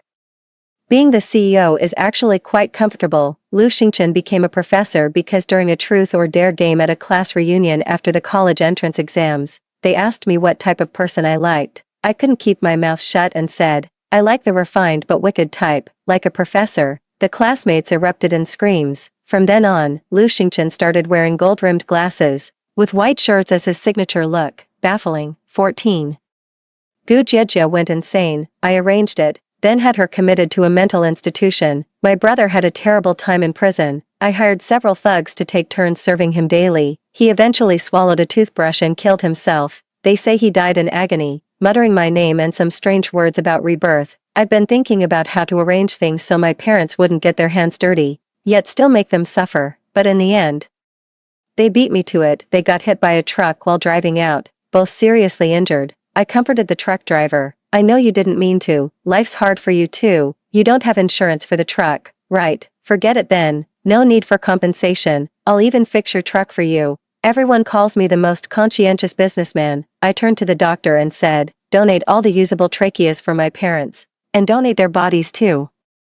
The doctor, who initially thought resuscitation was possible, swallowed their words at the last moment. Okay, thank you. Really, thank you so much. On behalf of the patients who will receive help, I express my sincere gratitude. I smiled as I accepted all the praise and honors. It was what I deserved. Stepping out of the hospital, I saw Lu Xingchen waving at me from his newly bought sports car. The weather is really nice today. Story 2, Shenke missed Gu Huan for half of his life. While I clung to half of his wealth and pestered him for half of my life, it wasn't until I was diagnosed with cancer at the age of 50 that I realized that all the things in the past were just like a dream that came to nothing. If I could live my life again, I only wish that we could part ways amicably and each find our own happiness. 1. On the day I received the cancer diagnosis report, I somehow burst into laughter. When I was young, I was unwilling to let go, unwilling to be a witness to the love between the two of them, so I pestered them for half of my life. I got myself so angry that I fell ill. Now, looking back, all those things in the past were just like a dream that came to nothing. In the face of life and death, all love and hate are just trifles. On my 50th birthday, I made a wish. If I could go back to my 20s. I don't want to be with Shenke anymore. I buried this wish in my heart, and when I opened my eyes, I smiled and took the flowers that Shenke handed me. No one didn't envy the love between Shenke and me. We went from wearing school uniforms to wedding dresses, supported each other through thick and thin, started from scratch, and jointly created the brand Jingning. I've been acting for half of my life, and in the end, I almost believed that we really liked each other. Only by deceiving myself could I somehow make it through the days. I'm stubborn. I'd rather have a bad life myself than fulfill their love, so we could only keep acting, and it went on for half of our lives. It was just that day when Gu Huan went abroad to settle down, Shenke and I went to see her off together. Shenke stood on the platform of the plane, watching her back gradually disappear at the end. He stood there motionlessly, not knowing what he was thinking, and didn't come back to his senses for a long time. And I also stared at Shenke, watching him send off the person he loved the most with sadness in his eyes. The two people in love were now separated by the Pacific Ocean. It was like a real-life tragic love story, and I was the culprit. I thought of the words Shenke said, if that person isn't Gu Huan, then for me, it's all the same who I marry. So it's better to marry someone she likes. At least she'll be happy that way. These words kept echoing in my mind, and I suddenly felt like vomiting. I really rushed to the bathroom and vomited violently. It turned out that shit wrapped in sugar coating was still shit. I had deceived myself for a lifetime that it was sugar, but it was still shit. I suddenly felt that my past 30 years had been an absolute mess, a complete joke. A minute before blowing out the candles, I saw a post hashtag if you could go back in time, which year would you like to go back to? Hashtag. I thought that if I were to answer, I would go back to 1980, the day when Gu Huan encouraged me to confess my love to Shenke. On that day, Shenke agreed to my confession. I was too shy to look into his eyes. It was only many years later, when I saw the photo of that day, that I realized, in the photo, his eyes never landed on me from beginning to end. Instead, he looked at Gu Huan, who was laughing and cheering beside him, with sadness. If I'm destined not to marry you, then I'll marry someone you like. What a great love. After the birthday celebration, Shenke drove me home. I sat in the passenger seat without saying a word. This was the normal state between Shenke and me. We had zero communication and interaction in private. and we only talked when there were other people around. This was a Cold War that I unilaterally initiated and had lasted for 30 years. Shinku didn't ask why and just naturally accepted it all. I was curled up in my seat, scrolling through that post, when suddenly a strong light shone over. When the truck rushed towards us, Shinku instinctively turned the steering wheel and used his side to meet it. Even though he didn't love me, I couldn't help but admit that Shinku was a fairly qualified husband, and precisely because of this, I couldn't even hate him completely. So, a little bit of love, a little bit of hate, and a little bit of resentment merged into a thick, sticky mess that couldn't be stirred, making people feel sick. I just stared at Shinku expressionlessly until my consciousness fell into darkness, too. When I woke up again, I had traveled back in time, but it wasn't back to my 20s, it was back to my 30s. Sometimes, fate is like this. It won't let you get what you want so easily, yet it won't completely block your path either. That year, I had just become pregnant with my daughter. That year, Gu Huan had just gotten divorced. That year, I finally woke up from the beautiful dream that Shinku loved me. On September 18th, Shinku's birthday, I originally wanted to tell him the good news of my pregnancy as his birthday gift. When I arrived at the company excitedly, I heard the words that would torture me countless times in the future. Fate was so unpredictable, and I was back at this moment again. This time, I seemed so calm. However, when I heard those words, my heart still ached dully. If that person isn't Gu Huan, then for me, it's all the same who I marry, so it's better to marry someone she likes. At least she'll be happy that way. This time, I didn't turn around and run away, so I heard Shinku's next words. Yuntang has suffered a lot by following me.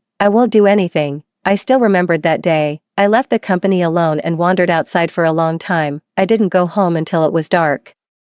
People of my mother's generation always said that turning a blind eye and pretending not to see would make it through a lifetime. How many men in this world have one family at home and another outside, yet they still live well? I was raised by my mother, and her influence was inevitably imprinted in my thoughts. At that time, all I could think about was giving the child in my belly a complete family. It took me an afternoon to convince myself. My father passed away early, and my mother raised me alone. Life was not easy for us, an orphan and a widow. Because I didn't have a father, I suffered a lot of grievances, so I didn't want my child to suffer the same way. Shinku was a person with a high sense of morality. He wouldn't do anything substantial. As long as I could endure countless disgusting moments, as long as I pretended not to know anything, we would still be a good couple and good parents. In this way, at least my child could have a complete family.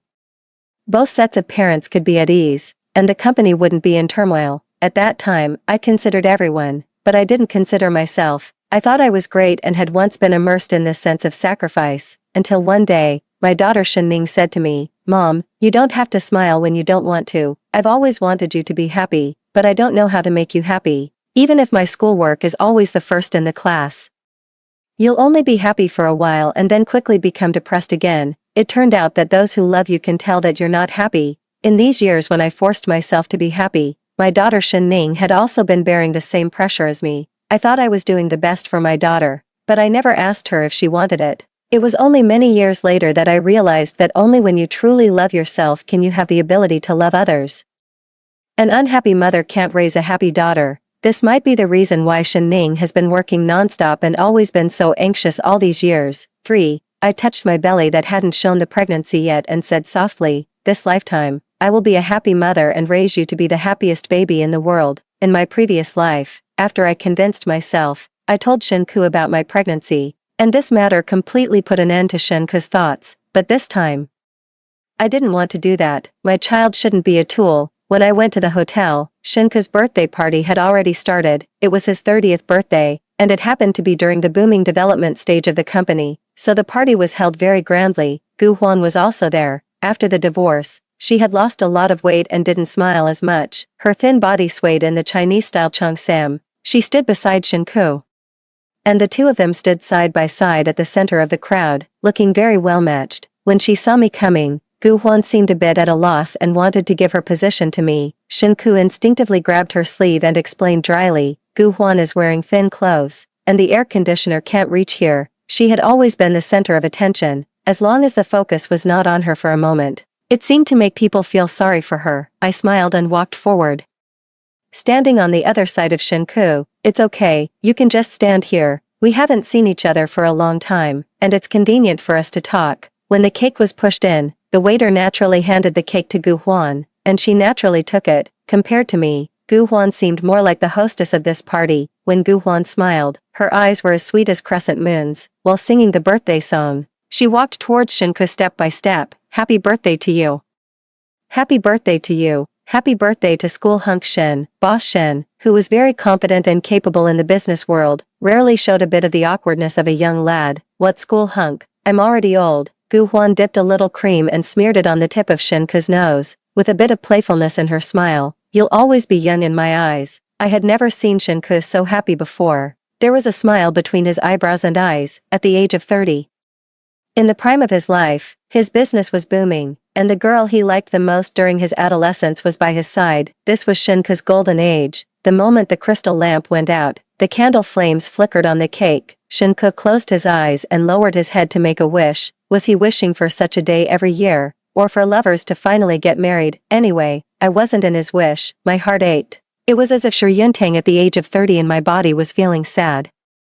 It took me a long time to recover. In fact, it was countless such moments that gradually dragged people down. I once thought I could endure it, but later I realized that I had overestimated myself. 4. When the party ended, Shinku was a bit drunk and almost fell when going downstairs. Gu Huan hurriedly went to help him, but he instinctively pushed her away and put his arm around my shoulder. In these years, since we started from scratch, we had seen too many dirty tricks at drinking parties. As a result, Shinku became more alert when he was drunk and would only feel at ease when he saw me. I saw Gu Huan's slightly disappointed look and comforted her. He's drunk. I'm afraid he didn't see clearly who you are. When I finally let go of my obsession with Shinku, I became more open-minded. It could be regarded as a repayment for Shinku finally blocking the car for me in my previous life. One was disgusted for a lifetime, and the other couldn't get the love they wanted for a lifetime.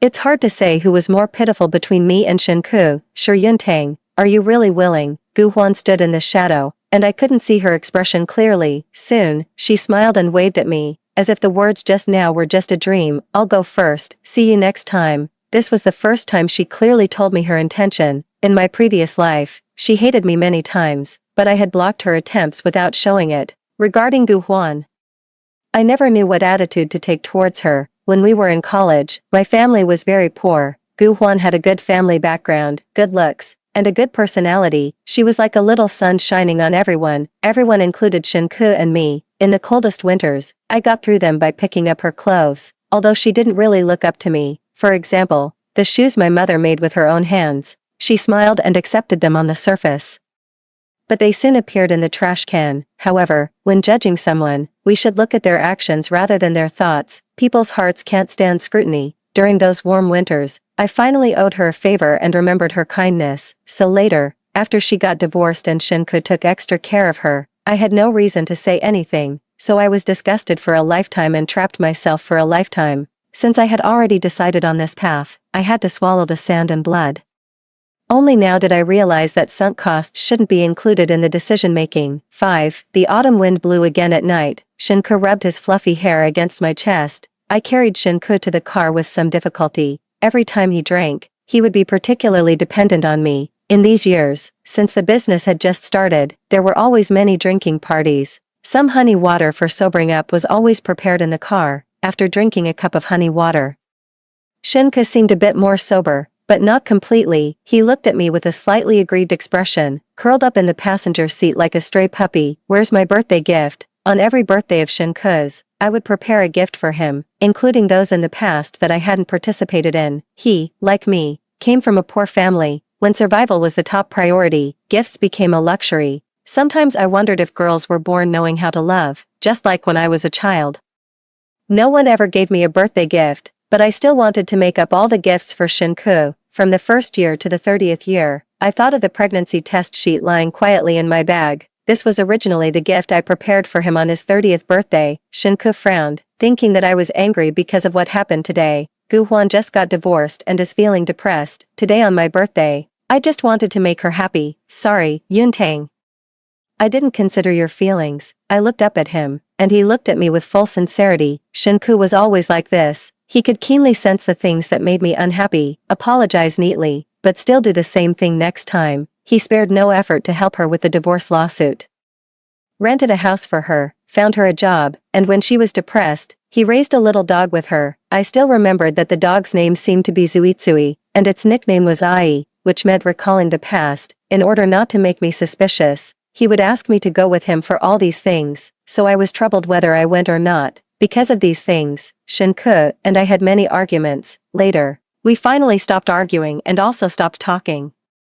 After giving birth to Anning, we started sleeping in separate rooms, and the Cold War lasted for nearly 20 years. Shinku still looked at me persistently, with his palms facing upwards, as if he wouldn't give up until he got the gift today. When he was drunk, he was like an unreasonable child. I slapped his hand away and, under his aggrieved expression, smiled and said, "Your gift hasn't arrived yet. Wait a few more days, and I'll give it to you." I once thought that people who understood each other were very suitable to be together, and Shinku and I were the same kind of people. We were from the same hometown and had both been admitted out of that poor small mountain village. We had the same poor family background, the same awkwardness, the same inferiority complex, and the same self-esteem. Most of the time, with just a glance, we could understand what each other was thinking. Later, I realized that people like us needed someone like a little son to dispel all the dark corners in our hearts. Gu Huan was that little son. A divorce agreement should be the best gift for Shinku. 6. Everything developed just like in my previous life. Gu Huan's divorce process wasn't smooth. Her ex-husband became an alcoholic after going bankrupt and would look for Gu Huan from time to time when he was drunk. So Shinku would always receive Gu Huan's calls at various times, including but not limited to, when sleeping, when eating, when having a meeting. Today, when the meeting was halfway through, Shinku's big mobile phone rang again. I didn't know how many times this had happened these days. This time, the supplier was a big order that we had always wanted to secure. It took a lot of effort to have this meeting.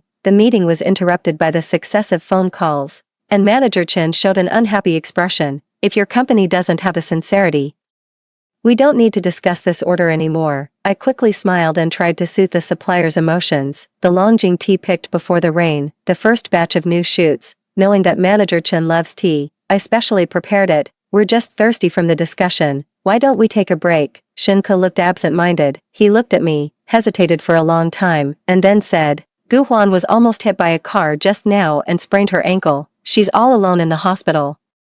I suddenly found it a bit ridiculous. Without family, relatives, or friends, she still called an old classmate of many years. Sure enough, people in love were like fools, and even a smart person like Shinku was no exception. I curled the corner of my lips and adjusted his tie for him. It's okay, I'm here, you can go. He didn't care about making money, but I did. After all, I wanted my daughter to be a rich second generation. In the end, I successfully secured the business. By the way, I asked someone to estimate the company's cash flow and the assets under mine and Shinku's names. I also consulted a lawyer to find out how much I could get if we got a divorce. In fact, I have more talent for doing business than Shinku. I have a sharper vision, can see things more accurately, and am more ambitious. In my previous life, there were many opportunities for the company to double its assets, but they were all missed because he preferred to stay in his comfort zone. However, later I retreated to the rear. I gave birth to Anan, and Shinku's mother fell seriously ill. Someone was needed at home. There needed to be someone to do the logistical work, and so, naturally, that person was me. The man takes care of external affairs, and the woman takes care of internal affairs. Everyone said so and did so at that time, and I didn't realize there was anything wrong with it. I didn't have much interest in the company.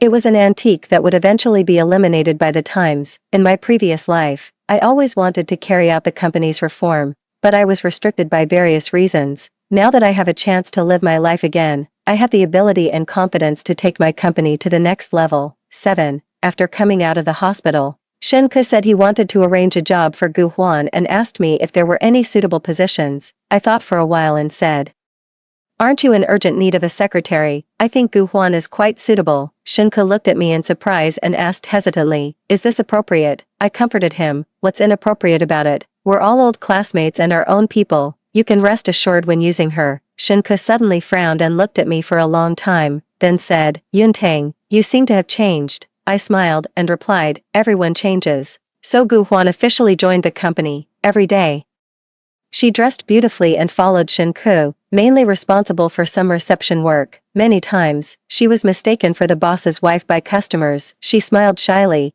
And Shenke didn't explain. People in the company were spreading the word that Gu Huan would be the next boss's wife and subtly warned me to be careful. I just smiled and didn't care. After all, I didn't care about the title of boss's wife. What I wanted to be was the boss, until the last moment of my previous life. Shenke didn't have any substantial actions. I even thought that if something really happened between them, it might be more beneficial for me in terms of property division in the divorce. When I no longer dwell on love, affection, and responsibility, my world suddenly became much clearer. Sometimes I even deliberately created an environment for them, hoping that they wouldn't let down my good intentions. 8. Shenke was busy helping Gu Huan with the divorce lawsuit, and I was even busier than him. In my previous life, a college student came to the company to seek investment. I saw his potential at a glance, but since I couldn't make the decision, it eventually came to nothing. Later, it turned out that I was right. He held his patent and became a well-known tech tycoon later. In this life, I was afraid that there would be any variables, so I took the initiative first. I walked around near the university town for several days in a row, and finally, I found Jiangqing. The person who would later be on the list of the wealthy was still just a poor student who couldn't even get enough to eat. I sat in front of him and said straightforwardly, I hope to invest in your patent. You will have full decision-making power in the company, and I will provide you with all the necessary resources and talents. Jiangqing looked up at me in a daze, swallowed the steamed bun in his mouth, and burped. I looked at him eagerly, waiting for his next words. After a while, he said quietly, do I look easy to deceive? I was taken aback for a moment and then smiled. I can take you to my company to have a look. Jiangqing was very defensive. I accompanied him to visit the company and the science and technology park for an afternoon, and then he finally believed me. Securing Jiangqing's patent laid a solid foundation for my business blueprint.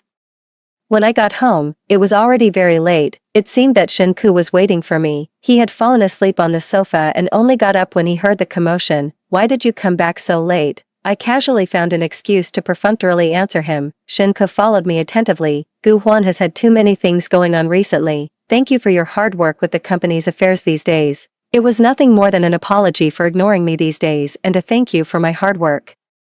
There are some men in this world like this. They understand everything but don't change anything. His warm breath coiled around my neck, and his voice was hoarse. I held down his restless hand and said coldly, I'm very tired. He turned over, and there was a hint of irritability in his tone. Gu Huan just got divorced. She helped us a lot in the past. Now that we're doing well, it's normal to give her a hand. Without her, we might not have made it. Yuntang, we can't be ungrateful. In my previous life, I was trapped by the word kindness and endured everything, suffering losses everywhere. I was too lazy to talk nonsense with him. Many words can hurt you only if you care about the person who said them. But I no longer cared about Shenke. His words were just like the buzzing of flies in my ears. 9. My belly was getting bigger day by day, and my secretary, Xiao Lu, even asked me if I had gained some weight these days. I must get divorced before it's discovered and complete the independence of my personal company. If possible, I must obtain clear evidence of Shenke's infidelity, so the school anniversary became the best opportunity, remembering the past, reflecting on the hardships, and then getting drunk and losing one's senses. It would all happen naturally. I specially prepared a white shirt for Shenke. Although he was already 30 years old, he looked a bit like a college student when wearing it. In college, this was the set of clothes he wore most often. He would hold a book and read in the pavilion, and there was still a steamed bun in his hand. He was good-looking. Even though the shirt had been washed until it turned yellow, he still had a clean and good-looking appearance. Before he left, I carefully ironed his clothes and then helped him put them on. Shenke looked at me quietly with his head lowered. Are you really not going? There's something to deal with at the company. If you don't go, aren't you angry when others make jokes about me and Gu Huan? I trust you. He looked at me for a long time and suddenly became a bit angry, saying angrily, I don't know what you've been busy with recently. Whatever, I'm leaving. I didn't know why he was angry. After Shenke left, I found Jiangqing. Jiangqing was an alumnus of my university. After getting along with him these days, I found that he was a pretty good candidate. When Jiangqing heard what I said, his eyes were shining, and he strongly recommended his roommates to me. He promised repeatedly that he would never miss any clue. The word watching the excitement seemed to be engraved in the DNA of Chinese people, especially when it came to catching someone in the act of infidelity. At this time, videos couldn't be sent, so they relayed the scene to me using a beeper throughout the process. Jiangqing had a good writing style and was humorous. I was even amused by what he said. Some things When you don't consider yourself an insider, you'll find that they are absurd and ridiculous. When we were at school, everyone thought that Gu Huan liked Shinku. She always liked to put the drumstick from her bowl into Shinku's rice bowl and always liked to follow Shinku. She also gave Shinku clothes many times, but Shinku didn't accept them, so she asked other boys to give these clothes to Shinku, pretending that they were clothes the boys didn't want anymore. That's what she said.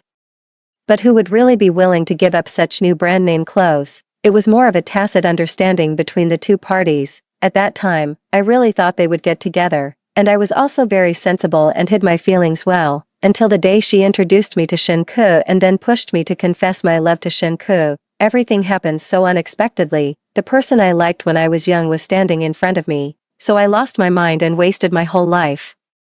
It's just that there's probably always the principle of first come, first served in relationships. Gu Huan came earlier than me, so no matter how much I did later, I was always one step behind. 10. The situation between the two of them on the beeper was still developing. They had drunk a lot of wine. I specifically instructed Jiangqing to book a hotel for them so that things could develop naturally later. That night, I sat on the sofa alone for a long time. I had sat on this sofa many times waiting for Shinku to come home. I was very afraid that something would really happen between them and that one day Shinku would no longer come back to this home. So I waited on the sofa night after night until he came home, but I never thought that one day I would be waiting on this sofa for evidence of their infidelity. However, instead of waiting for the evidence of infidelity, the door was knocked on. Jiangqing supported the drunk Shinku with a look of despair. There were vomit stains all over Shinku's clothes. He's drunk and keeps calling your name. I hurriedly asked the aunt to support Shinku. Jiangqing looked at his clothes with pity. This is my only suit. I promised repeatedly that I would definitely reimburse him, and then he left, looking unhappy. After the aunt took off Shinku's dirty clothes, she placed him on the sofa. I stood by the sofa and looked at him for a long time.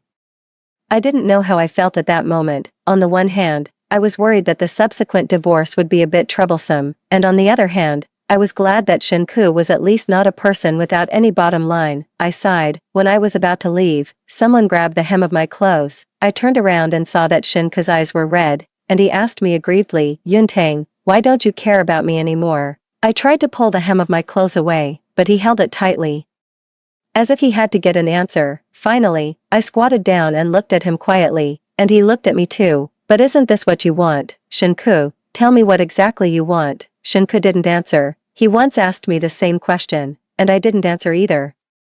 When I was a child, I hoped that my mother would love me more than my younger brother. Later, I hoped that Shinku would love me, and later, my daughter Anning told me that I should love myself. Now, I will get everything I want and no longer need others to bestow it on me. 11. I hurried to let Jiangqing choose a location, and the new production line began to be slowly laid out. He was as ambitious as I was. In short, our technology couldn't be restricted by other countries. However, I still didn't have a suitable plan on how to maximize my benefits in the divorce. Just then, Gu Huan came along. I originally planned to support Gu Huan, just like keeping an idle person who was of no use, but she didn't seem to be willing to be a canary and was determined to make a name for herself in the business world. She wasn't smart, and Shinku's mind also seemed to be out of order. He handed the contract to her. The whole team worked day and night for a week.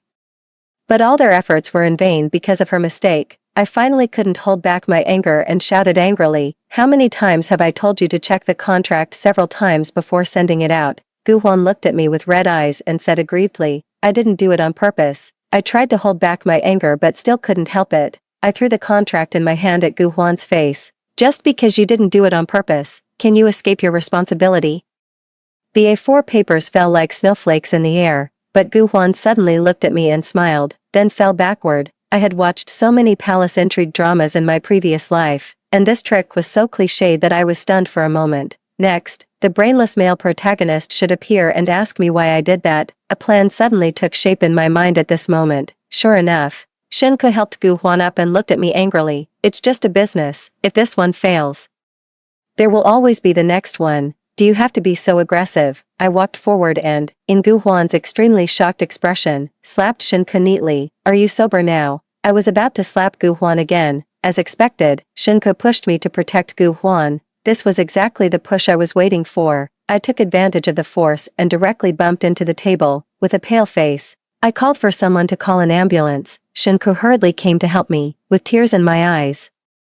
I grabbed his hand, the baby. Shinka suddenly seemed at a loss, panicked, and was about to pick me up and run downstairs. 12. We had been looking forward to this child for a long time. When we were young, we were busy with our careers and ran around day and night. For the first child we conceived, before we even knew it had arrived, it was already gone. When we wanted to have a child, the child just wouldn't come for a long time. Over the years, every time I went to a temple, I would light a long burning lamp for that lost child, hoping that one day he would come back. So there was no better way than losing a child to gain a person's guilt, and guilt was an emotion that could be used to great effect. The hospital was a private hospital I had contacted a long time ago. As soon as I arrived at the hospital, I was immediately pushed into the operating room. The moment I was pushed into the operating room, Shinka knelt on the ground due to exhaustion. When I came out, he was still slumped on the ground. The doctor lowered his head and said to him apologetically, "I'm sorry, the child couldn't be saved." Shinku was stunned on the spot, his face as pale as a ghost. For the rest of the time, all I needed to do was close my eyes, turn my back, and pretend to be in a state of despair.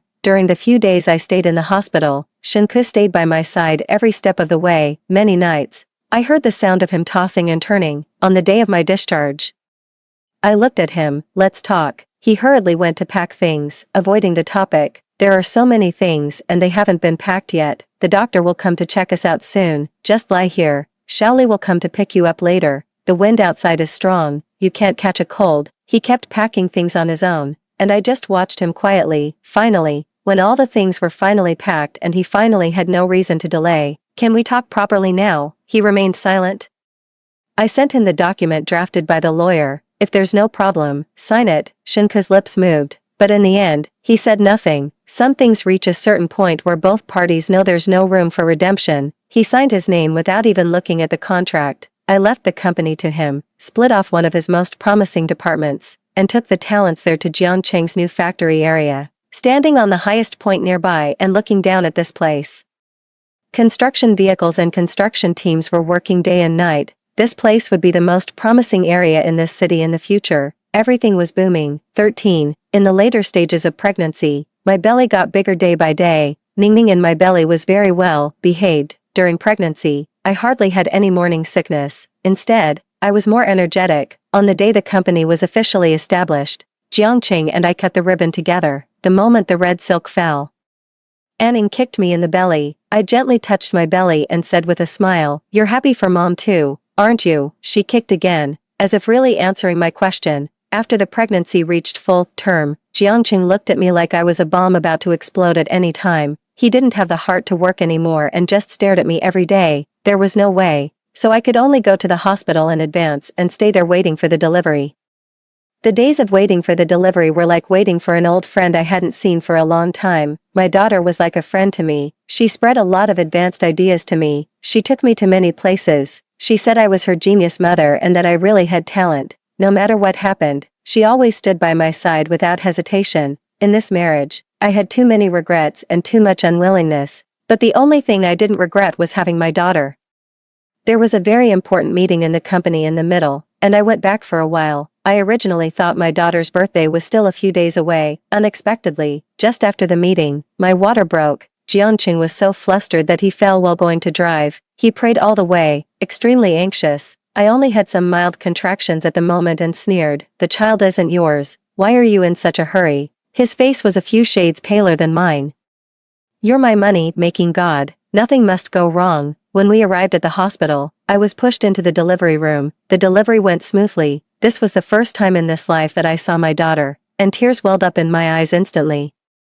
Other newly born babies were all wrinkled, like little old men. My daughter was different. My daughter was really beautiful. I only had one daughter, and I wanted to give her the best things in the world. 14. When I was discharged from the hospital and went home, Shinku was waiting downstairs. He seemed to have been waiting there for a long time. Frost had formed on his eyelashes. When he saw the child in the aunt's arms, his eyes suddenly turned red. His voice trembled with joy. "This is our child."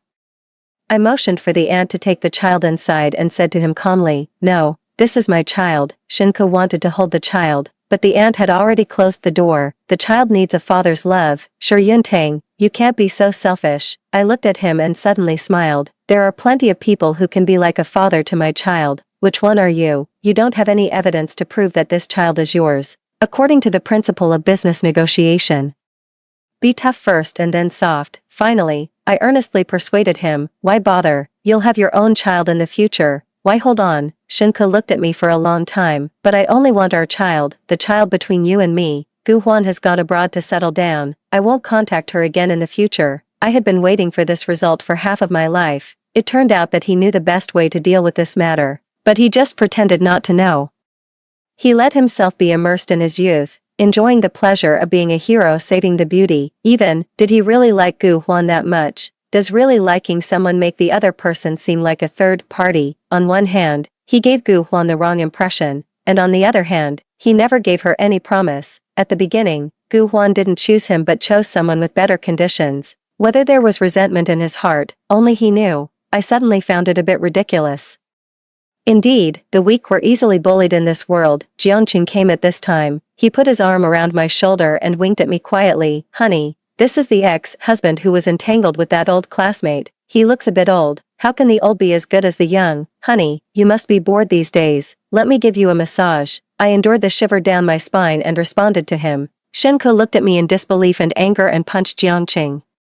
But after these years of living a life of comfort, how could Shenko be a match for a young man like Jiangqing? He fell to the ground and looked up at me. I put the fallen glasses back on for him. Go back. 15. After that day, I didn't see Shenko for a long time. Later, I found out that there were some problems with his company. Shenko really wasn't very suitable for doing business. He would be affected by various personal matters and affect the company. A factory supported the livelihoods of hundreds of employees. In the previous life, he had it too easy. Now that something had happened, there was no way to turn things around. I acquired his company and upgraded the original production lines. When the child was 3 years old, Jiangqing said he wanted to be the father of my child. I frowned and examined him, trying to understand what he was thinking. Tell me you're joking. Jiangqing shook his head. I took a deep breath. Are you out of your mind? Do you like being a step-father so much? Jiangqing looked at me pitifully, seeing that I was angry. His voice became much smaller. It was just that day when Gu Huan went abroad to settle down. Shenke and I went to see her off together. Shenke stood on the platform of the plane, watching her back gradually disappear at the end. Exactly. I had a headache and my expression became much more serious. In business, we should talk about business. It's best not to mix other things among business partners. Jiangqing looked at me stubbornly. Don't worry, it won't affect the business. I was really at a loss and tried to persuade him euphemistically. Think about it in another way. I can have many men, but I only have you as a business partner. You're irreplaceable. Thinking like this, don't you feel honored? Jiangqing looked at me for a long time. With a bit of bitterness in his tone, I understand. We will be the best business partners. I held my daughter and stood on the highest point. Below was the newly built building, and in front of me was the gradually improving factory area. In the prime of my life, this was my golden age.